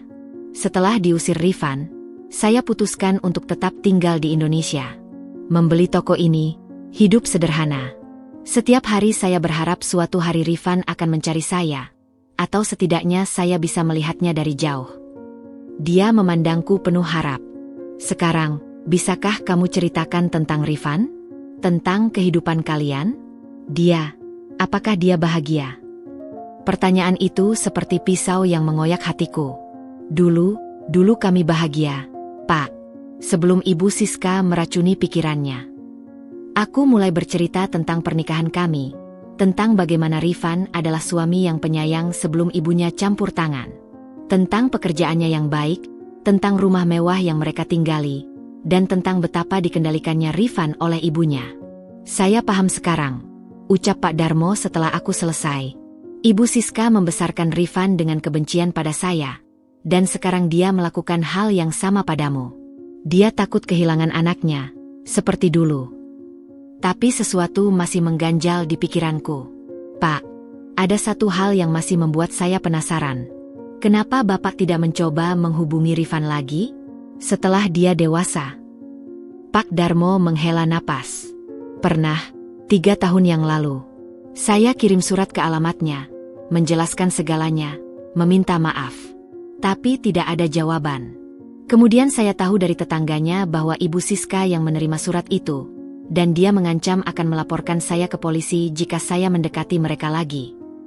Jadi Ibu Siska sengaja menghalangi Bapak untuk berbaikan dengan Rifan. Sepertinya iya. Dia ingin Rifan tetap membenci saya. Mungkin agar dia tidak pernah tahu bahwa ayahnya sebenarnya tidak semonster yang diceritakan ibunya. Kami duduk dalam hening sejenak, masing-masing tenggelam dalam pikiran. Lalu tiba-tiba, sebuah ide muncul di benakku. Pak, bagaimana kalau sekarang Bapak mencoba lagi? Menghubungi Rifan? Dengan segala yang telah terjadi, mungkin sekarang saat yang tepat untuk kebenaran terungkap. Tapi Pak Darmo menggeleng. Tidak, Dinda. Lihat kondisimu sekarang. Rifan telah mengusirmu dalam keadaan hamil. Apakah kamu pikir dia akan mendengarkan seorang ayah yang bahkan tidak dikenalnya? Tapi Bapak adalah satu-satunya orang yang bisa membuktikan bahwa Ibu Siska telah berbohong selama ini. Bahwa dia telah memanipulasi Rifan sejak kecil. Dinda, nak, ucap Pak Darmo lembut. Sekarang fokusmu adalah pada kesehatanmu dan bayi. Biarlah waktu yang akan membuktikan segala kebenaran. Untuk sekarang, kamu butuh ketenangan dan perawatan. Dia berdiri dan mengambil sesuatu dari laci konter. Sebuah album foto tua yang kulitnya sudah usang. Ini, katanya sambil memberikannya padaku. Foto-foto Rifan kecil, sebelum saya pergi ke Arab. Dengan hati berdebar, kubuka album itu. Di halaman pertama, ada foto bayi mungil dengan mata lebar yang sangat mirip dengan Rifan. Di halaman berikutnya, ada foto anak kecil dengan sepeda, tersenyum lebar. Dan yang membuat napasku tersedak, foto Rifan kecil sekitar usia 5 tahun, persis seperti bayi dalam foto USG-ku. Mirip, sangat mirip. Bisikku, tidak percaya. Pak Darmo tersenyum sedih. Cucu saya itu, Dinda. Dan saya yakin, suatu hari nanti Rifan akan melihat kemiripan itu dan menyadari kesalahannya. Tapi aku tidak seyakin itu. Kenangan akan kata-kata kejam Rifan, keraguannya bahwa ini adalah anaknya, masih terngiang jelas di telingaku. Pak, izinkan saya tinggal di sini sementara. Saya akan cari kerja. Saya akan bayar sewa. Pintaku tiba-tiba. Pak Darmo terkejut. Tentu saja kamu boleh tinggal di sini. Tapi Saya tidak mau merepotkan Bapak. Dan saya perlu membuktikan bahwa saya bisa mandiri. Bahwa saya tidak seperti yang dituduhkan Ibu Siska. Dia memandangku lama, lalu akhirnya mengangguk. Baiklah. Tapi dengan syarat, kamu harus istirahat yang cukup dan tidak boleh kerja terlalu keras. Ingat, kamu mengandung cucu saya. Untuk pertama kalinya sejak diusir, senyum tulus merekah di bibirku. Terima kasih, Pak Darmo. Panggil saya Bapak saja, Nak. Lebih enak didengarnya, ujarnya dengan mata berbinar. Di sore hari itu, sementara Pak Darmo, yang sekarang kupanggil Bapak, menjaga toko, aku duduk di kamar atas dengan pikiran yang lebih tenang. Mungkin ini adalah takdir. Diusir dari rumah mewah yang penuh kebohongan, hanya untuk menemukan keluarga sejati di tempat yang tidak terduga. Tapi dalam kedamaian yang baru kudapatkan ini, tekadku semakin membara. Aku akan membuktikan pada Rifan dan Ibu Siska bahwa mereka salah. Dan dengan bantuan Bapak Darmo, kebenaran akan terungkap tentang masa lalu yang disembunyikan, tentang fitnah yang dilancarkan, dan tentang cinta sejati antara seorang ayah dan anaknya yang tak pernah benar-benar padam. 2 minggu telah berlalu sejak aku mulai tinggal di atas toko Bapak Darmo. Rutinitas baruku terbentuk dengan tenang. Bangun pagi, membantu membereskan toko, menyiapkan sarapan sederhana untuk kami berdua, lalu menghabiskan siang dengan membaca buku parenting yang kubeli dari uang tabungan terakhirku. Meski hidupku sekarang jauh lebih sederhana dibanding sebelumnya, ada kedamaian yang kurasakan yang tidak pernah kudapatkan di rumah mewah bersama Rifan dan Ibu Siska. Suatu sore, saat aku sedang menyusun kaleng susu di rak toko, bel pintu berbunyi. Seorang perempuan paruh baya dengan wajah lesu masuk, mengenakan seragam kurir sebuah perusahaan ekspedisi. Permisi, Pak. Ada paket untuk Ibu Siska di Jalan Merpati nomor 18. Katanya mau dikirim ke sini saja. Tanyanya pada Bapak Darmo. Bapak Darmo mengangguk. Iya, Bu. Terima kasih. Setelah kurir itu pergi, aku memandang Bapak Darmo dengan heran. Kenapa paket Ibu Siska dikirim ke sini? Dia menghela napas. Sudah beberapa hari ini, semua paket dan surat untuk alamat itu dialihkan ke sini. Sepertinya ada masalah keuangan di rumah mereka. Jantungku berdebar. Masalah keuangan? Tapi Rifan pekerjaannya bagus, gajinya besar. Kamu belum dengar? Tanya Bapak Darmo dengan heran. Rifan dipecat dari pekerjaannya seminggu yang lalu. Dunia seakan berhenti berputar. Dipecat? Tapi bagaimana bisa? Kata tetangga yang biasa belanja di sini, proyek besar yang ditanganinya gagal total. Perusahaan menanggung kerugian miliaran, dan Rifan jadi kambing hitam. Aku terduduk di bangku kecil dekat konter, mencerna informasi ini. Rifan selalu begitu bangga dengan karirnya, begitu dedikasi. Dipecat adalah mimpi buruk terbesarnya. Apakah karena tekanan? Karena masalah kami?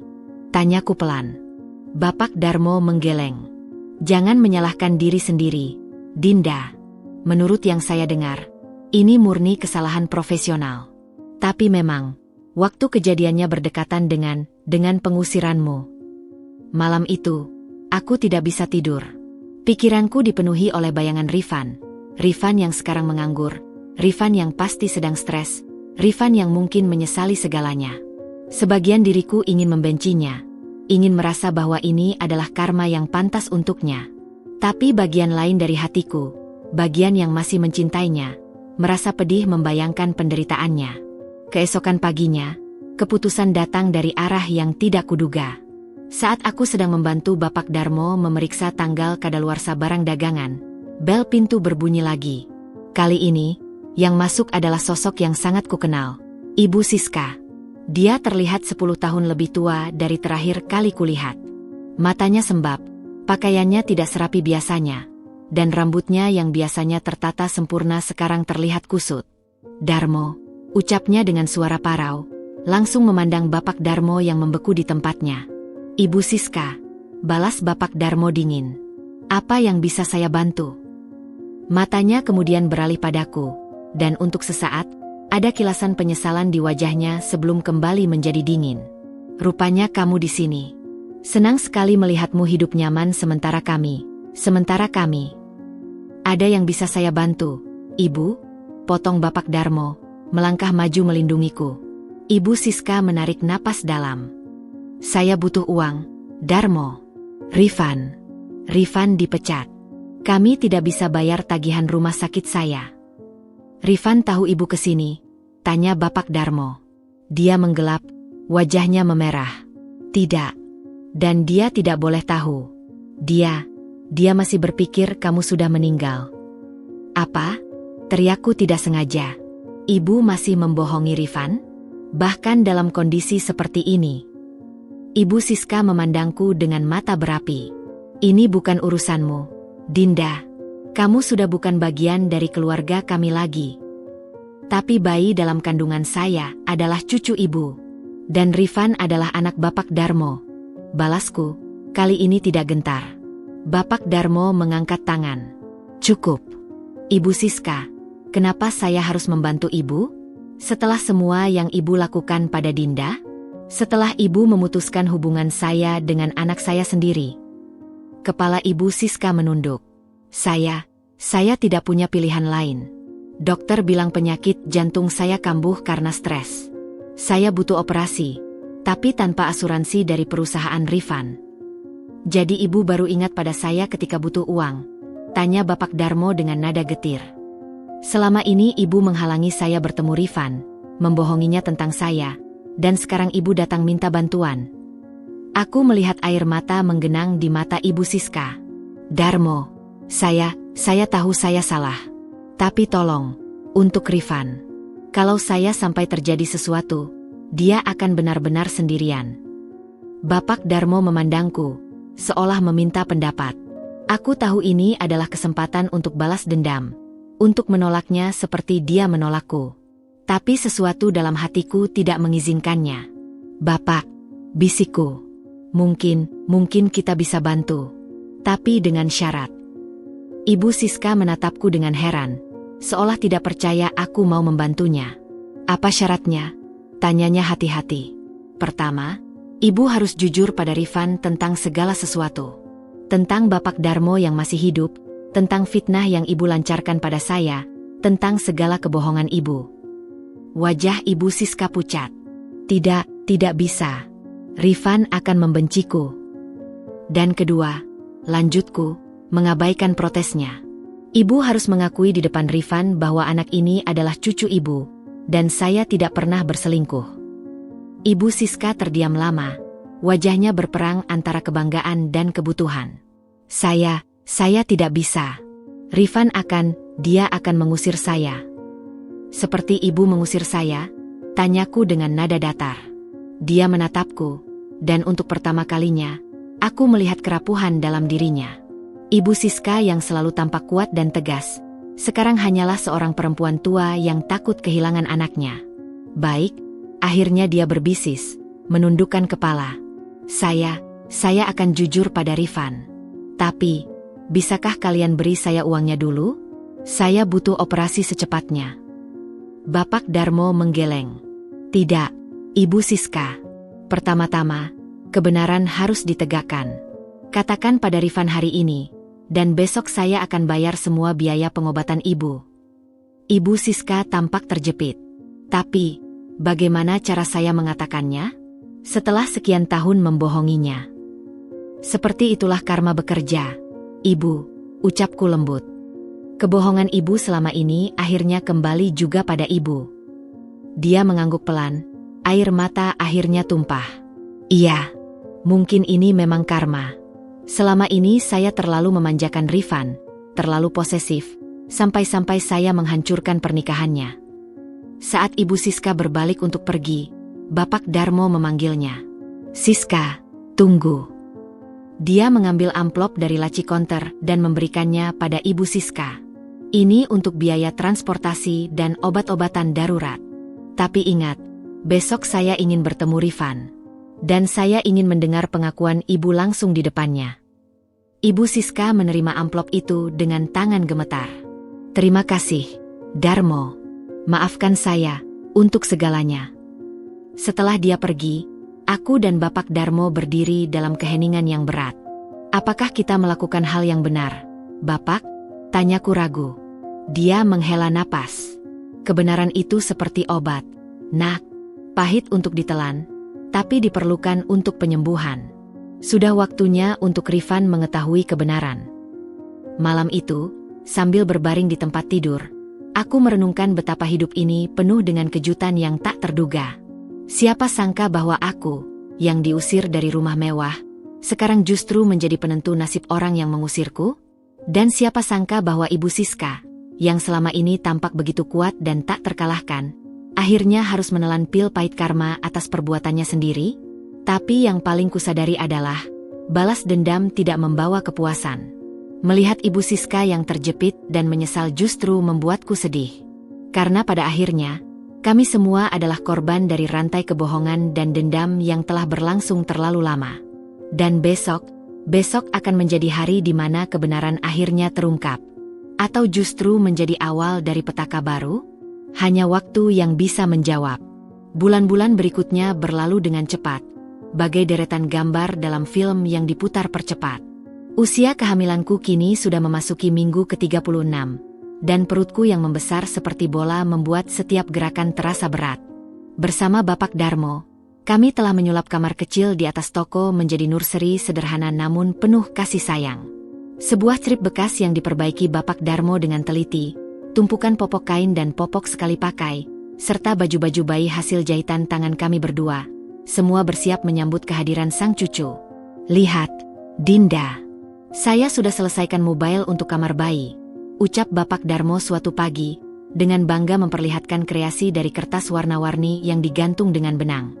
Dulu, waktu Rifan kecil, saya juga pernah buatkan yang seperti ini. Matanya berkaca-kaca, dan aku tahu dia sedang membayangkan masa lalu yang tak sempat dinikmatinya sepenuhnya. Itu cantik sekali, Bapak. Bayi kita pasti akan senang melihatnya, kataku, menyentuh lembut gantungan kertas yang berputar-putar. Bayi kita, gumam Bapak Darmo penuh rasa haru. Tidak pernah terbayang di usia senja saya, bisa menantikan kelahiran cucu. Namun, di balik persiapan sukacita ini, ada bayangan yang terus mengganggu pikiranku, Ibu Siska dan Rifan. Setelah pertemuan dramatis itu, Ibu Siska ternyata mengingkari janjinya. Dia tidak pernah mengungkap kebenaran pada Rifan, dan justru menghilang dari peredaran. Tetangga yang biasa berbelanja di toko bercerita bahwa rumah mewah mereka kini sepi, dan rumor mengatakan Ibu Siska menjual perhiasannya untuk biaya pengobatan. Jangan terlalu dipikirkan, Nak, nasihat Bapak Darmo suatu malam saat kami menyusun baju-baju bayi. Mereka sudah memilih jalan mereka. Sekarang fokuslah pada bayi dan kesehatanmu. Tapi nasib sepertinya memiliki rencananya sendiri. Pada suatu sore yang cerah, saat aku sedang duduk di bangku depan toko menikmati sinar matahari, sebuah mobil mewah berhenti persis di depan. Dari dalam mobil, turun sosok yang sangat kukenal. Andre, teman kantorku dulu yang menjadi sumber segala fitnah. Dinda, teriaknya, matanya membelalak. Apa benar ini kamu? Dan, kamu hamil. Andre, sambutku, berusaha tetap tenang meski jantung berdebar kencang. Iya, ini saya. Dengar, Dinda, saya baru kembali dari penugasan luar negeri selama 6 bulan. Saya baru tahu tentang segala yang terjadi. Wajahnya penuh penyesalan. Ibu Rifan menghubungi kantor, bilang kamu mengundurkan diri karena alasan tidak baik. Aku menarik napas dalam. Masuklah, Andre. Ceritanya panjang. Di dalam toko, sementara Bapak Darmo dengan sigap menyiapkan minuman, aku menceritakan segalanya pada Andre, tentang fitnah Ibu Siska, tentang pengusiran oleh Rifan, tentang pertemuanku dengan Bapak Darmo, dan tentang karma yang mulai menghampiri mereka. Anda berarti ayah Rifan? Tanya Andre pada Bapak Darmo dengan heran. Tapi selama ini Rifan mengira Anda sudah meninggal. Bapak Darmo mengangguk getir. Cerita yang sengaja disebarkan mantan istri saya. Dan sekarang, Ibu Siska sakit tetapi menolak untuk mengungkap kebenaran pada Rifan. Wajah Andre berubah serius. Dinda, saya tidak bisa membiarkan ini terjadi. Anda tidak pantas diperlakukan seperti ini. Dia mengeluarkan kartu namanya dari saku. Kebetulan, sejak kembali ke Indonesia, Saya membuka firma hukum sendiri. Izinkan saya membantu Anda. Menolong bagaimana? Tanyaku hati-hati. Pertama, kita bisa menuntut Ibu Siska untuk pencemaran nama baik. Kedua, kita bisa memaksa pengakuan tentang status anak ini melalui tes DNA jika diperlukan. Dan ketiga, dia memandang Bapak Darmo. Kita bisa membantu Bapak mendapatkan hak untuk bertemu dengan anaknya. Bapak Darmo menggeleng. Saya tidak ingin memaksa Rifan, Andre. Dia harus datang karena kesadarannya sendiri.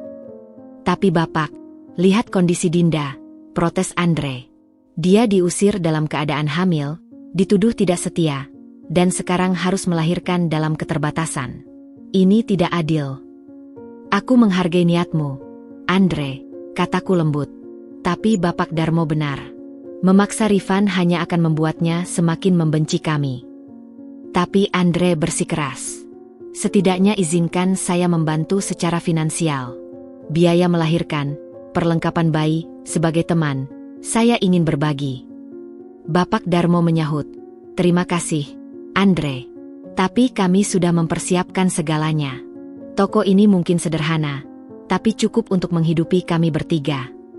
Pertemuan dengan Andre hari itu mengingatkanku pada kehidupan lamaku, dunia korporat yang glamor, teman-teman kerja, dan segala kenangan yang dulu kutinggalkan dengan paksa. Tapi yang paling menyentuh adalah ketika Andre mengaku sesuatu sebelum pergi. Dinda, sebenarnya, dulu saya memang pernah menyukaimu. Tapi saya selalu menghormati pernikahanmu. Dan ketika Ibu Siska mendatangi saya dengan tawaran uang untuk memfitnahmu, saya tolak mentah-mentah. Aku terkejut. Ibu Siska menawarmu uang. Andre mengangguk. Dia ingin saya mengaku punya hubungan denganmu. Tapi tentu saja saya tolak. Sayangnya, rupanya dia tetap melanjutkan rencananya dengan memalsukan bukti-bukti. Kenyataan itu seperti tamparan. Ibu Siska bukan hanya memfitnah, tapi dengan sengaja berusaha merancang kejatuhanku. Setelah Andre pergi dengan janji akan tetap berhubungan, Bapak Darmo duduk di sampingku dengan wajah muram. Dinda, ada sesuatu yang harus saya akui, ucapnya dengan suara berat. Minggu lalu, saya sebenarnya menemui Rifan. Aku tersentak. Apa?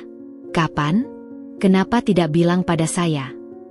Dia datang ke toko saat kamu sedang periksa kandungan. Dia meminta maaf. Jantungku berdebar kencang. Meminta maaf?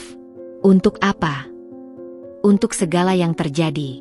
Tapi dia masih percaya bahwa anak ini mungkin bukan anaknya. Dia bilang, jika anak ini benar anaknya, dia akan bertanggung jawab. Rasa marah dan kecewa membanjiriku. Jadi dia masih ragu? Setelah segalanya. Bapak Darmo memegang tanganku. Dinda, kebencian dan prasangka yang ditanamkan selama bertahun-tahun tidak bisa hilang dalam semalam. Tapi ini awal yang baik. Setidaknya dia datang, setidaknya dia meminta maaf. Mengapa Bapak tidak memintanya untuk menemui saya? Mengapa tidak memberitahu saya? Karena saya lihat kondisi kamu semakin tua, dan stres tidak baik untukmu dan bayi. Saya ingin kamu fokus pada persiapan kelahiran, bukan pada drama dengan Rifan. Aku menghela napas, memahami niat baik Bapak Darmo. Lalu apa yang Bapak katakan padanya? Saya katakan bahwa dia bisa menemui kamu setelah bayi lahir. Dan bahwa suatu hari nanti, dia akan menyadari betapa berharganya keluarga yang hampir dia hancurkan. Malam itu, sambil memandangi kamar bayi yang sudah siap, aku merenungkan segala lika-liku hidup. Ibu Siska yang sakit dan terlalu bangga untuk meminta maaf. Rifan yang masih ragu namun sudah mulai membuka hati. Bapak Darmo yang dengan sabar menanti rekonsiliasi. Dan Andre yang muncul kembali dengan niat membantu. Dan aku, Dinda, di tengah semua ini, harus tetap kuat untuk calon bayi yang sebentar lagi akan lahir. Bayi yang tidak tahu bahwa kehadirannya telah menggerakkan roda takdir bagi begitu banyak orang. Segera, nak, bisikku pada perutku yang sesekali bergerak-gerak. Segera kamu akan lahir ke dunia. Dan ibu berjanji, apapun yang terjadi, ibu akan memberimu kasih sayang yang tulus, tanpa syarat, tanpa kebohongan. Di luar jendela, bintang-bintang bertaburan di langit malam, seakan memberikan cahaya harapan di tengah kegelapan. Mungkin, seperti kata Bapak Darmo, kebenaran memang membutuhkan waktu untuk terungkap. Tapi yang pasti, kehadiran bayi ini akan mengubah segalanya. Bagiku, untuk Bapak Darmo, dan mungkin juga untuk Rifan dan Ibu Siska. Ketika usia kehamilanku memasuki minggu ke-38, takdir sepertinya memutuskan untuk mempercepat segala sesuatunya. Pada suatu dini hari yang dingin, aku terbangun oleh kontraksi kuat yang meremas perutku bagai dijepit dua batu besar. Rasa sakitnya berbeda dengan kontraksi-kontraksi kecil yang selama ini kualami, lebih intens dan teratur. "Bapak," panggilku, berusaha bangun dari tempat tidur dengan susah payah. "Bapak Darmo." Hanya butuh beberapa detik bagi pria tua itu untuk muncul di pintu kamarku. Matanya masih berkabut tidur tapi langsung melebar ketika melihat kondisiku. "Sudah waktunya?" tanyanya, suara serak karena baru terbangun. Aku mengangguk, tak mampu berkata-kata karena kontraksi berikutnya sudah datang. Air ketuban sudah pecah. Desisku di sela napas pendek-pendek. Bapak Darmo, meski panik, berusaha tetap tenang. Baik. Kamu tunggu di sini. Saya akan telepon ambulans dan siapkan tas perlengkapanmu." Dia membantu aku duduk di kursi sambil berlari mengambil ponselnya. Aku mendengar suaranya yang berusaha tenang menelepon ambulans, memberikan alamat dengan jelas meski ada getar ketakutan dalam nadanya. "Ambulans akan segera datang, Nak. Bertahanlah," katanya sambil kembali ke kamar, membawa tas berisi perlengkapan bayi dan barang-barang yang sudah kami siapkan seminggu terakhir. "Bapak, saya takut," isakku, menggenggam tangannya erat. Dia membalikkan tangannya sehingga kini dia yang menggenggam tanganku. "Kamu kuat, Dinda. Kamu sudah melalui hal-hal yang lebih sulit dari ini. Dan saya akan di sampingmu sepanjang waktu." Ketika ambulans tiba, Bapak Darmo dengan sigap membantu para medis membawaku ke dalam kendaraan. Di perjalanan menuju rumah sakit, dia terus memegang tanganku, berbisik kata-kata penenang sambil sesekali mengusap keringat di dahiku. Di rumah sakit, segalanya berjalan cepat. Aku langsung dibawa ke ruang bersalin, sementara Bapak Darmo menunggu di luar. Dokter yang menanganiku, Dr. Arman, adalah dokter muda yang ramah dan sabar. "Selamat pagi, Ibu Dinda. Saya dengar ini persalinan pertama ya?" sapanya sambil memeriksa pembukaanku. "Sudah 7 cm. Progresnya bagus." Tapi kemudian, monitor janin mulai menunjukkan pola yang mengkhawatirkan. Detak jantung bayi melambat dengan setiap kontraksi. "Ada distres janin," ucap Dr. Arman dengan suara serius. "Kita mungkin perlu operasi sesar." Dengan panik, aku mengangguk persetujuan. Yang penting bayi selamat. Saat dibawa ke ruang operasi, Bapak Darmo berjalan di samping tempat tidurku. "Saya doakan yang terbaik, Nak. Kamu dan bayi pasti selamat." Di ruang operasi yang terang benderang, segalanya terasa seperti mimpi. Anestesi mulai bekerja, dan aku bisa merasakan tubuhku mati rasa dari pinggang ke bawah. Tapi pikiranku tetap jernih, dipenuhi doa dan harapan. Lalu, terdengar suara tangis keras yang mengisi seluruh ruangan. "Selamat, Ibu Dinda. Bayinya laki-laki, sehat," seru Dr. Arman. Air mata kebahagiaan mengalir deras di pipiku ketika perawat menunjukkan bayiku yang kecil, merah, dan menangis kencang. "Dia sempurna." "Siapa namanya?" tanya seorang perawat sementara mereka membersihkan bayi itu. "Dimas," jawabku, dengan suara lemah penuh haru. "Namanya Dimas." Saat dibawa kembali ke kamar, Bapak Darmo sudah menunggu dengan wajah cemas yang berubah menjadi lega dan bahagia ketika melihatku dan bayi dalam pelukanku. "Dinda, kamu baik-baik saja?" tanyanya, mendekat dan menatap wajah Dimas yang mungil. Aku menganggak, masih terlalu lemah untuk bicara. Tapi yang terjadi selanjutnya membuatku tercengang. Bapak Darmo memandang wajah Dimas yang masih keriput, lalu air matanya tumpah. Dia mirip sekali." "Mirip siapa, Bapak?" tanyaku lemah.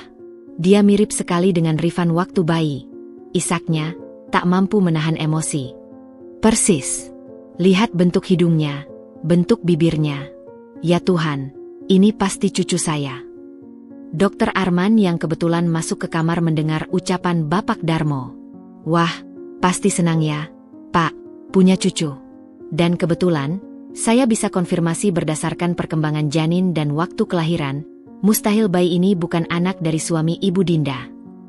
Bapak Darmo dan aku saling memandang. Apa maksudnya, dokter? Tanyanya. Dokter Arman mendekat dan memeriksa kondisi Dimas. Berdasarkan catatan medis dan perkembangan janin, bayi ini dikandung sekitar 38 minggu yang lalu. Jika suami Ibu Dinda ada di kota pada waktu itu, mustahil ini bukan anaknya. Tapi, bagaimana dokter bisa yakin? Tanyaku, hati berdebar. Saya sudah memeriksa riwayat medis Anda, Ibu Dinda. Dan berdasarkan USG pertama dan perkembangan selanjutnya, tidak mungkin terjadi kesalahan. Selain itu, Dokter Arman tersenyum. Kalau masih ragu, selalu ada tes DNA. Tapi sebagai dokter, saya bisa pastikan bahwa secara medis, tidak ada keraguan bahwa bayi ini adalah anak kandung suami Anda. Bapak Darmo duduk di samping tempat tidurku, masih terisak. Dengar itu, Dinda? Dia bilang mustahil ini bukan anak Rifan. Mustahil. Aku memeluk Dimas lebih erat, menciumi kepala mungilnya yang masih berbau khas bayi baru lahir. Kebenaran yang kutunggu-tunggu akhirnya datang dari mulut seorang profesional medis. Bapak, bisikku. Saya ingin Rifan tahu. Dia harus melihat anaknya. Tapi Bapak Darmo menggeleng. Bukan sekarang, Nak. Kamu butuh istirahat. Biarlah nanti, ketika kamu dan Dimas sudah kuat. Dokter Arman yang mendengar percakapan kami mengangkat alis. Ada masalah dengan suami. Dengan singkat, Bapak Darmo menceritakan inti permasalahan pada Dokter Arman. Saya mengerti, ucap Dokter Arman setelah mendengar cerita kami. Sebagai dokter yang menangani, saya bersedia memberikan kesaksian medis jika diperlukan. Tapi untuk sekarang, fokuslah pada pemulihan Ibu Dinda dan kesehatan bayi. Malam itu, di kamar rumah sakit yang sunyi, sementara Dimas tertidur lelap di sampingku, aku merenungkan segala yang terjadi. Kelahiran Dimas bukan hanya membawa sukacita, tapi juga pembuktian atas kebenaran yang selama ini kuperjuangkan. Kau dengar, Nak? Bisikku pada bayi yang sedang tidur. Dokter bilang mustahil kau bukan anak ayah. Sekarang, semua orang akan tahu bahwa ibu mengatakan yang sebenarnya. Bapak Darmo yang tertidur di kursi di samping tempat tidurku tiba-tiba terbangun. Dinda, kamu tidak tidur? Tanyanya dengan suara mengantuk. Saya terlalu bahagia untuk tidur, Bapak. Dan saya berpikir, mungkin ini adalah waktu yang tepat untuk mengundang Rifan kemari. Dia menghela napas. Kamu yakin? Kamu masih lemah, dan Rifan mungkin masih dalam pengaruh ibunya. Tapi lihatlah Dimas, Bapak. Lihatlah betapa miripnya dia dengan Rifan. Tidak ada keraguan lagi. Dan saya ingin Rifan melihatnya dengan matanya sendiri. Akhirnya, Bapak Darmo mengangguk. Baiklah, besok pagi saya akan telepon dia. Tapi jika dia menolak atau berkata kasar, saya tidak akan biarkan dia mendekatimu dan Dimas. Setuju, Bapak. Pagi berikutnya, saat sinar matahari menyinari kamar rumah sakit dan Dimas sedang menyusu, Bapak Darmo menelepon Rifan. Dari percakapan sepihak yang kudengar, jelas bahwa Rifan awalnya ragu-ragu. Iya, dia melahirkan tadi malam, bayi laki-laki. Sehat? Tidak. Saya tidak bohong. Ya, kamu boleh datang. Tapi ingat, jika kamu menyakiti Dinda sekali lagi. Setelah menutup telepon, Bapak Darmo mendekatiku. Dia akan datang. Tapi dia tidak sendirian. Ibu Siska ikut bersamanya. Jantungku berdebar. Ibu Siska? Dalam kondisinya yang sakit? Dan apa maksudnya datang ke sini? Apakah untuk meminta maaf atau justru untuk melancarkan fitnah baru? Tenang, Dinda, hibur Bapak Darmo, membaca kegelisahanku. Saya akan di sini. Dan Dokter Arman juga sudah berjanji akan mampir jika diperlukan. Saat menunggu kedatangan mereka, aku memandangi wajah Dimas yang sedang tertidur. Dia tidak tahu bahwa sebentar lagi, dia akan bertemu ayah dan neneknya untuk pertama kali. Pertemuan yang seharusnya penuh sukacita, tapi justru diwarnai ketegangan dan luka masa lalu. Apapun yang terjadi, Nak, bisikku padanya, ibu akan selalu mencintaimu. Dan ibu berharap suatu hari nanti, kau akan memahami betapa rumitnya kehidupan ini, dan betapa berharganya kebenaran dan kejujuran. Lalu, ketukan di pintu kamar berbunyi. Nafasku tertahan. Apakah ini awal dari rekonsiliasi atau justru babak baru dari drama keluarga kami? Hanya waktu yang akan menjawab. Pintu kamar rumah sakit terbuka perlahan, dan Rifan muncul di ambang pintu. Dia terlihat jauh lebih tua dari ingatanku yang terakhir. Matanya cekung, rambutnya acak-acakan, dan pakaiannya yang biasanya necis kini terlihat lusuh. Tapi yang paling menyentuh adalah raut wajahnya, campuran antara harapan, penyesalan, dan ketakutan. "Dinda," ucapnya lembut, matanya langsung tertuju pada gendonganku di mana Dimas sedang tertidur. Di belakangnya, Ibu Siska berdiri dengan susah payah, bersandar pada tongkat. Wajahnya pucat, napasnya tersengal-sengal, dan dia terlihat seperti akan pingsan kapan saja. Bapak Darmo langsung bangkit dari kursinya, tubuhnya tegang. "Rifan." "Ibu Siska." Rifan mengangguk pelan, matanya tidak lepas dari bayiku. Boleh saya lihat?" Aku mengangguk, hati berdebar kencang. Dengan langkah hati-hati, Rifan mendekat dan melihat wajah Dimas untuk pertama kalinya. Dia terdiam lama, lalu tangannya menutup mulutnya. Air mata mulai mengalir di pipinya. Dia mirip sekali dengan kamu waktu bayi," sambung Bapak Darmo dengan suara bergetar. "Persis."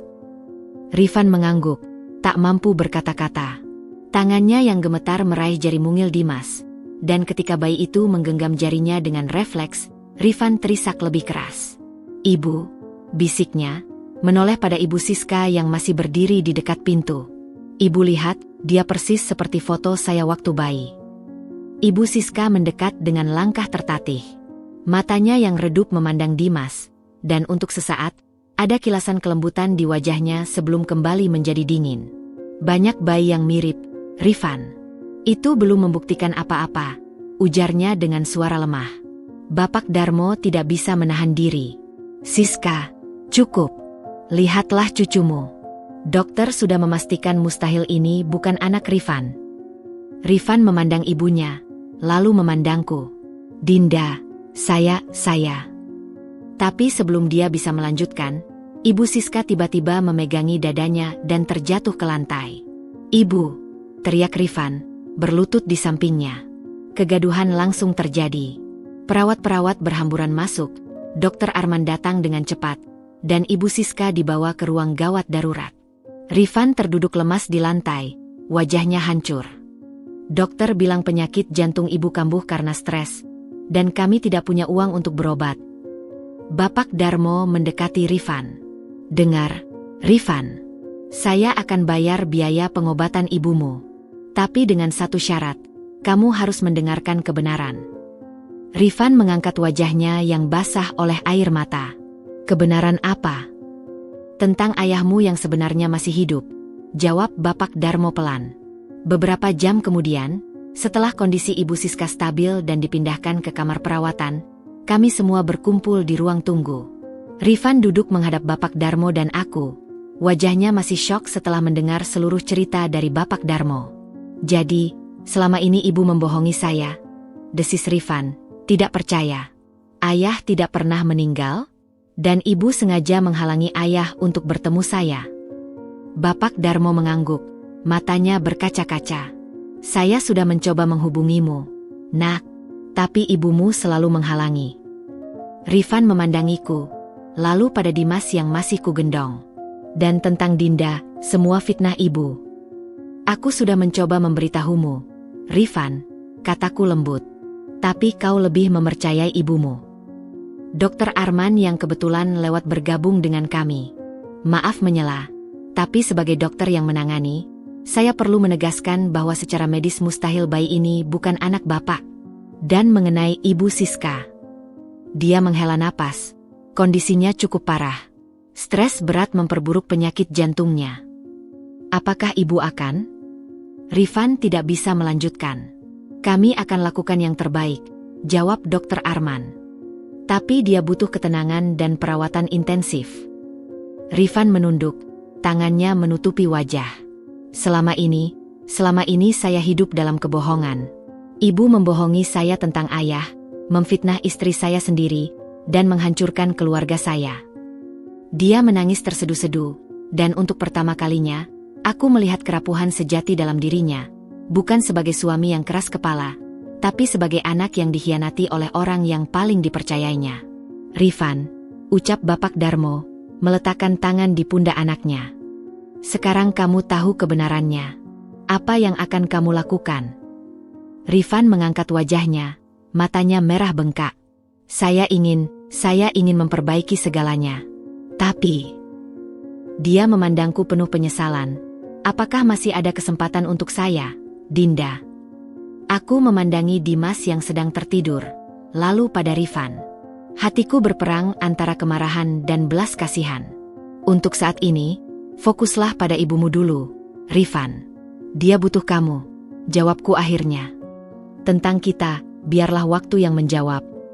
Malam itu, setelah Rifan kembali ke kamar Ibu Siska, Bapak Darmo dan aku duduk di kamarku dalam keheningan. "Apakah saya terlalu memaafkan, Bapak?"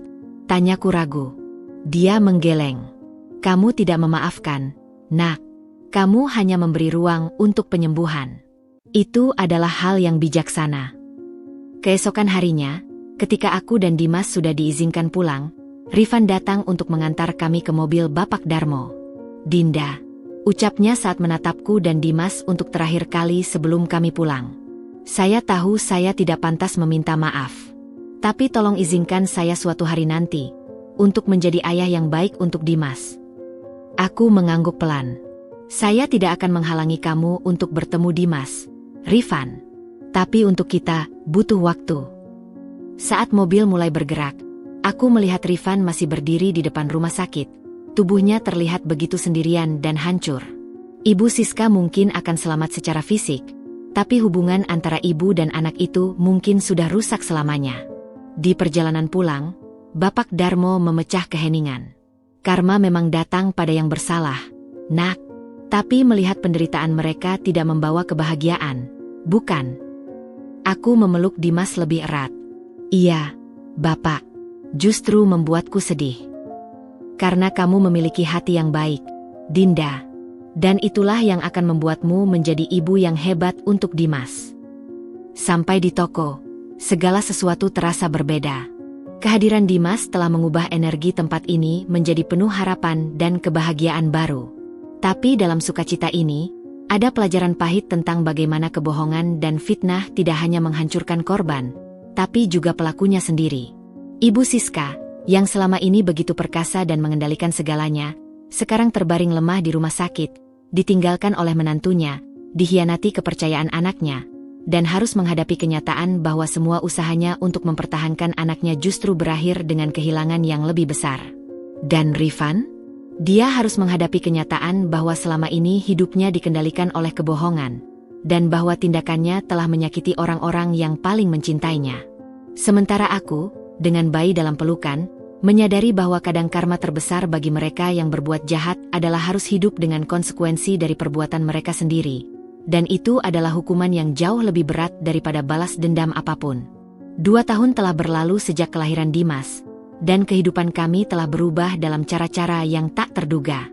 Toko kelontong Bapak Darmo kini telah bertransformasi menjadi toko yang lebih modern, dengan rak-rak baru dan produk-produk segar. Di lantai atas, kamar kecil itu masih menjadi rumah kami, tapi sekarang dengan tambahan sekat untuk kamar Dimas yang dipenuhi mainan dan buku anak-anak. Pagi ini sangat istimewa. Matahari musim semi menyinari jalanan, dan bunga-bunga mulai bermekaran. Aku berdiri di depan toko, memegang tangan Dimas yang sekarang sudah bisa berjalan dan mengoceh beberapa kata. "Ibu, itu ayah," teriak Dimas gembira, melambai-lambaikan tangan mungilnya. Dari ujung jalan, Rifan berjalan mendekat dengan senyum lebar. 2 tahun terakhir telah membawa perubahan besar padanya. Dia tidak lagi menjadi pria angkuh yang dulu, tapi seorang ayah yang penuh perhatian dan penyayang. Setelah kebenaran terungkap, Rifan memutuskan untuk tinggal sementara dengan Ibu Siska yang kondisinya semakin menurun, sambil perlahan membangun kembali hubungan dengan kami. "Pagi, Dinda." "Pagi, Dimas." Rifan menyapa, mengangkat Dimas dan menciumnya. "Ayah bawa oleh-oleh nih." Dari tasnya, dia mengeluarkan mainan mobil-mobilan yang membuat Dimas terkikuk-kikuk gembira. "Kamu tidak harus selalu membawakannya hadiah setiap kali berkunjung, Rifan," kataku sambil membukakan pintu toko. "Tapi ini spesial," jawabnya, matanya bersinar. "Hari ini adalah hari di mana ibu akhirnya mau bertemu ayah." Benar. Setelah 2 tahun menghindar, Ibu Siska akhirnya setuju untuk bertemu dengan Bapak Darmo. Pertemuan yang seharusnya terjadi puluhan tahun yang lalu. Saat kami masuk ke dalam toko, Bapak Darmo sudah berdiri di belakang konter dengan pakaian terbaiknya. Wajahnya tegang, tangannya sedikit gemetar. "Dia akan datang?" tanyanya, suara bergetar. "Iya, Bapak. Rifan sudah jemput dia tadi," jawabku, meraih tangannya yang dingin. "Semuanya akan baik-baik saja." Tidak lama kemudian, mobil Rifan berhenti di depan toko. Dengan sabar, Rifan membantu Ibu Siska turun.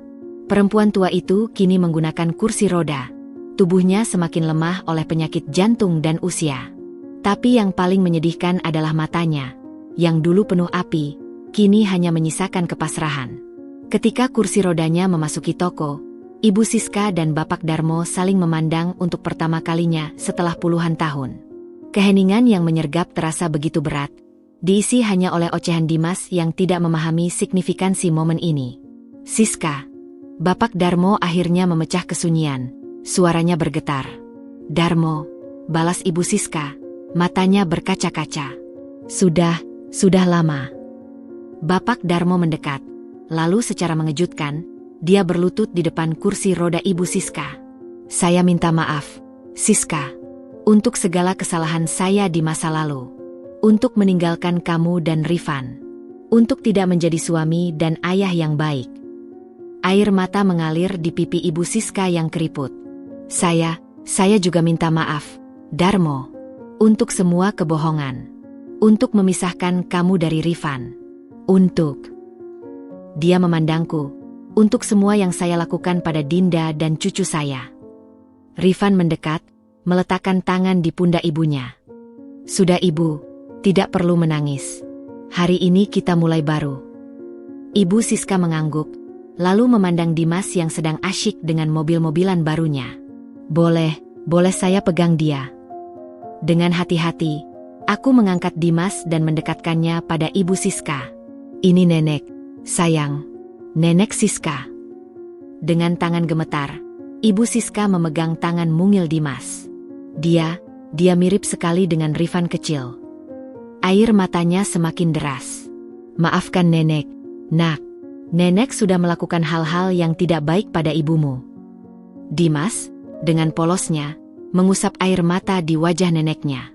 "Jangan nangis, Nek." Kalimat sederhana itu seperti melelehkan sisa-sisa kebekuan dalam pertemuan ini. Bahkan Bapak Darmo tidak bisa menahan air matanya lagi. "Sekarang," ucap Rifan, memecah keharuan, "saya punya pengumuman penting." Semua mata tertuju padanya. Setelah 2 tahun merenung dan memperbaiki diri, saya akhirnya diterima kerja di perusahaan baru. Dan dia memandangku penuh harap. "Saya sudah membeli rumah kecil tidak jauh dari sini. Saya berharap suatu hari nanti, kita bisa menjadi keluarga lagi." Jantungku berdebar. Selama 2 tahun ini, Rifan telah membuktikan perubahan dirinya. Dia menjadi ayah yang telaten untuk Dimas, menjadi anak yang sabar untuk Ibu Siska, dan menjadi teman yang baik bagiku dan Bapak Darmo. Tapi kami memutuskan untuk tidak terburu-buru, memberikan waktu untuk luka-luka lama sembuh sepenuhnya. "Dinda," ucap Ibu Siska tiba-tiba, "saya tidak pantas meminta apa-apa. Tapi tolong pertimbangkan permintaan Rifan. Dia sudah berubah. Dan kamu pantas mendapatkan kebahagiaan." Bapak Darmo mendekatiku. "Nak, keputusan ada di tanganmu. Tapi lihatlah bagaimana Rifan telah membuktikan diri selama 2 tahun terakhir." Aku memandang Rifan, lalu pada Dimas yang sekarang sedang bermain dengan mainan barunya. Lalu pada Bapak Darmo yang telah menjadi ayah dan kakek yang luar biasa untuk kami. Dan akhirnya pada Ibu Siska yang sudah tidak lagi menjadi wanita yang dikuasai dendam. "Rifan," kataku akhirnya, "mari kita coba. Perlahan-lahan. Untuk Dimas." Senyum di wajah Rifan begitu cerah, seperti matahari yang menerangi seluruh ruangan. Terima kasih, Dinda. Saya janji akan membuat kamu dan Dimas bahagia. Ibu Siska menggapai tanganku. Terima kasih, Dinda. Kamu lebih baik dari yang saya pantas dapatkan. Bapak Darmo, yang masih berdiri di samping Ibu Siska, tiba-tiba berkata, Siska, bagaimana kalau kamu pindah ke sini saja? Toko ini cukup besar, dan saya bisa rawat kamu. Kejutan terpancar di wajah semua orang. Ibu Siska memandang Bapak Darmo, lalu tersenyum tipis. Kamu masih sama, Darmo. Selalu ingin mengurus semua orang. Tapi dari caranya berkata, kami tahu itu adalah jawabannya. 6 bulan kemudian, di rumah kecil yang dibeli Rifan, kami berkumpul sebagai keluarga. Ibu Siska sekarang tinggal di lantai atas toko Bapak Darmo. Hubungan mereka mungkin tidak pernah kembali seperti suami istri. Tapi setidaknya mereka telah menemukan kedamaian sebagai sahabat dan orang tua bersama untuk Rifan. Hari ini adalah hari ulang tahun Dimas yang kedua. Dan untuk pertama kalinya, kami merayakannya sebagai keluarga lengkap. Bapak Darmo dan Ibu Siska duduk berdampingan, memandangi Rifan dan aku yang sedang membantu Dimas meniup lilin di kue ulang tahunnya. Pamit, saya harus kembali ke toko, ucap Bapak Darmo setelah pesta usai. Saya ikut bantu, sahut Ibu Siska, mengikuti Bapak Darmo keluar. Tinggal Rifan, aku, dan Dimas yang sudah tertidur lelah di pelukanku. Dinda, bisik Rifan sambil duduk di sampingku. Terima kasih telah memberikan saya kesempatan kedua. Aku memandanginya, lalu menatap wajah Dimas yang sedang tertidur dengan damai. Kita semua berhak mendapatkan kesempatan kedua, Rifan. Yang penting kita belajar dari kesalahan masa lalu. Dia mengangguk, matanya penuh syukur. Ibu sekarang juga sudah berubah total. Dia bahkan sering bercerita pada Dimas tentang betapa kuatnya ibunya. Kami tertawa kecil, berusaha tidak membangunkan Dimas. Kamu tahu, ucap Rifan setelah beberapa saat hening. Dulu saya pikir kekayaan dan karir adalah segalanya. Tapi sekarang saya sadar, keluarga adalah harta sejati. Dan kebenaran, tambahku. Kebenaran mungkin menyakitkan untuk diungkap, tapi lebih baik daripada hidup dalam kebohongan. Malam itu, setelah Rifan pulang ke rumahnya yang tidak jauh dari sini, aku berdiri di jendela kamar Dimas, memandangi bintang-bintang yang bertaburan di langit. Perjalanan panjang dan berliku akhirnya membawaku pada tempat yang tepat, bukan di rumah mewah dengan segala kemewahannya, tapi di rumah sederhana yang dipenuhi cinta dan kejujuran. Mungkin memang begitulah hidup. Terkadang kita harus melalui badai terlebih dahulu sebelum menemukan pelangi. Dan terkadang, kita harus kehilangan sesuatu yang kita kira berharga, hanya untuk menemukan sesuatu yang jauh lebih berharga.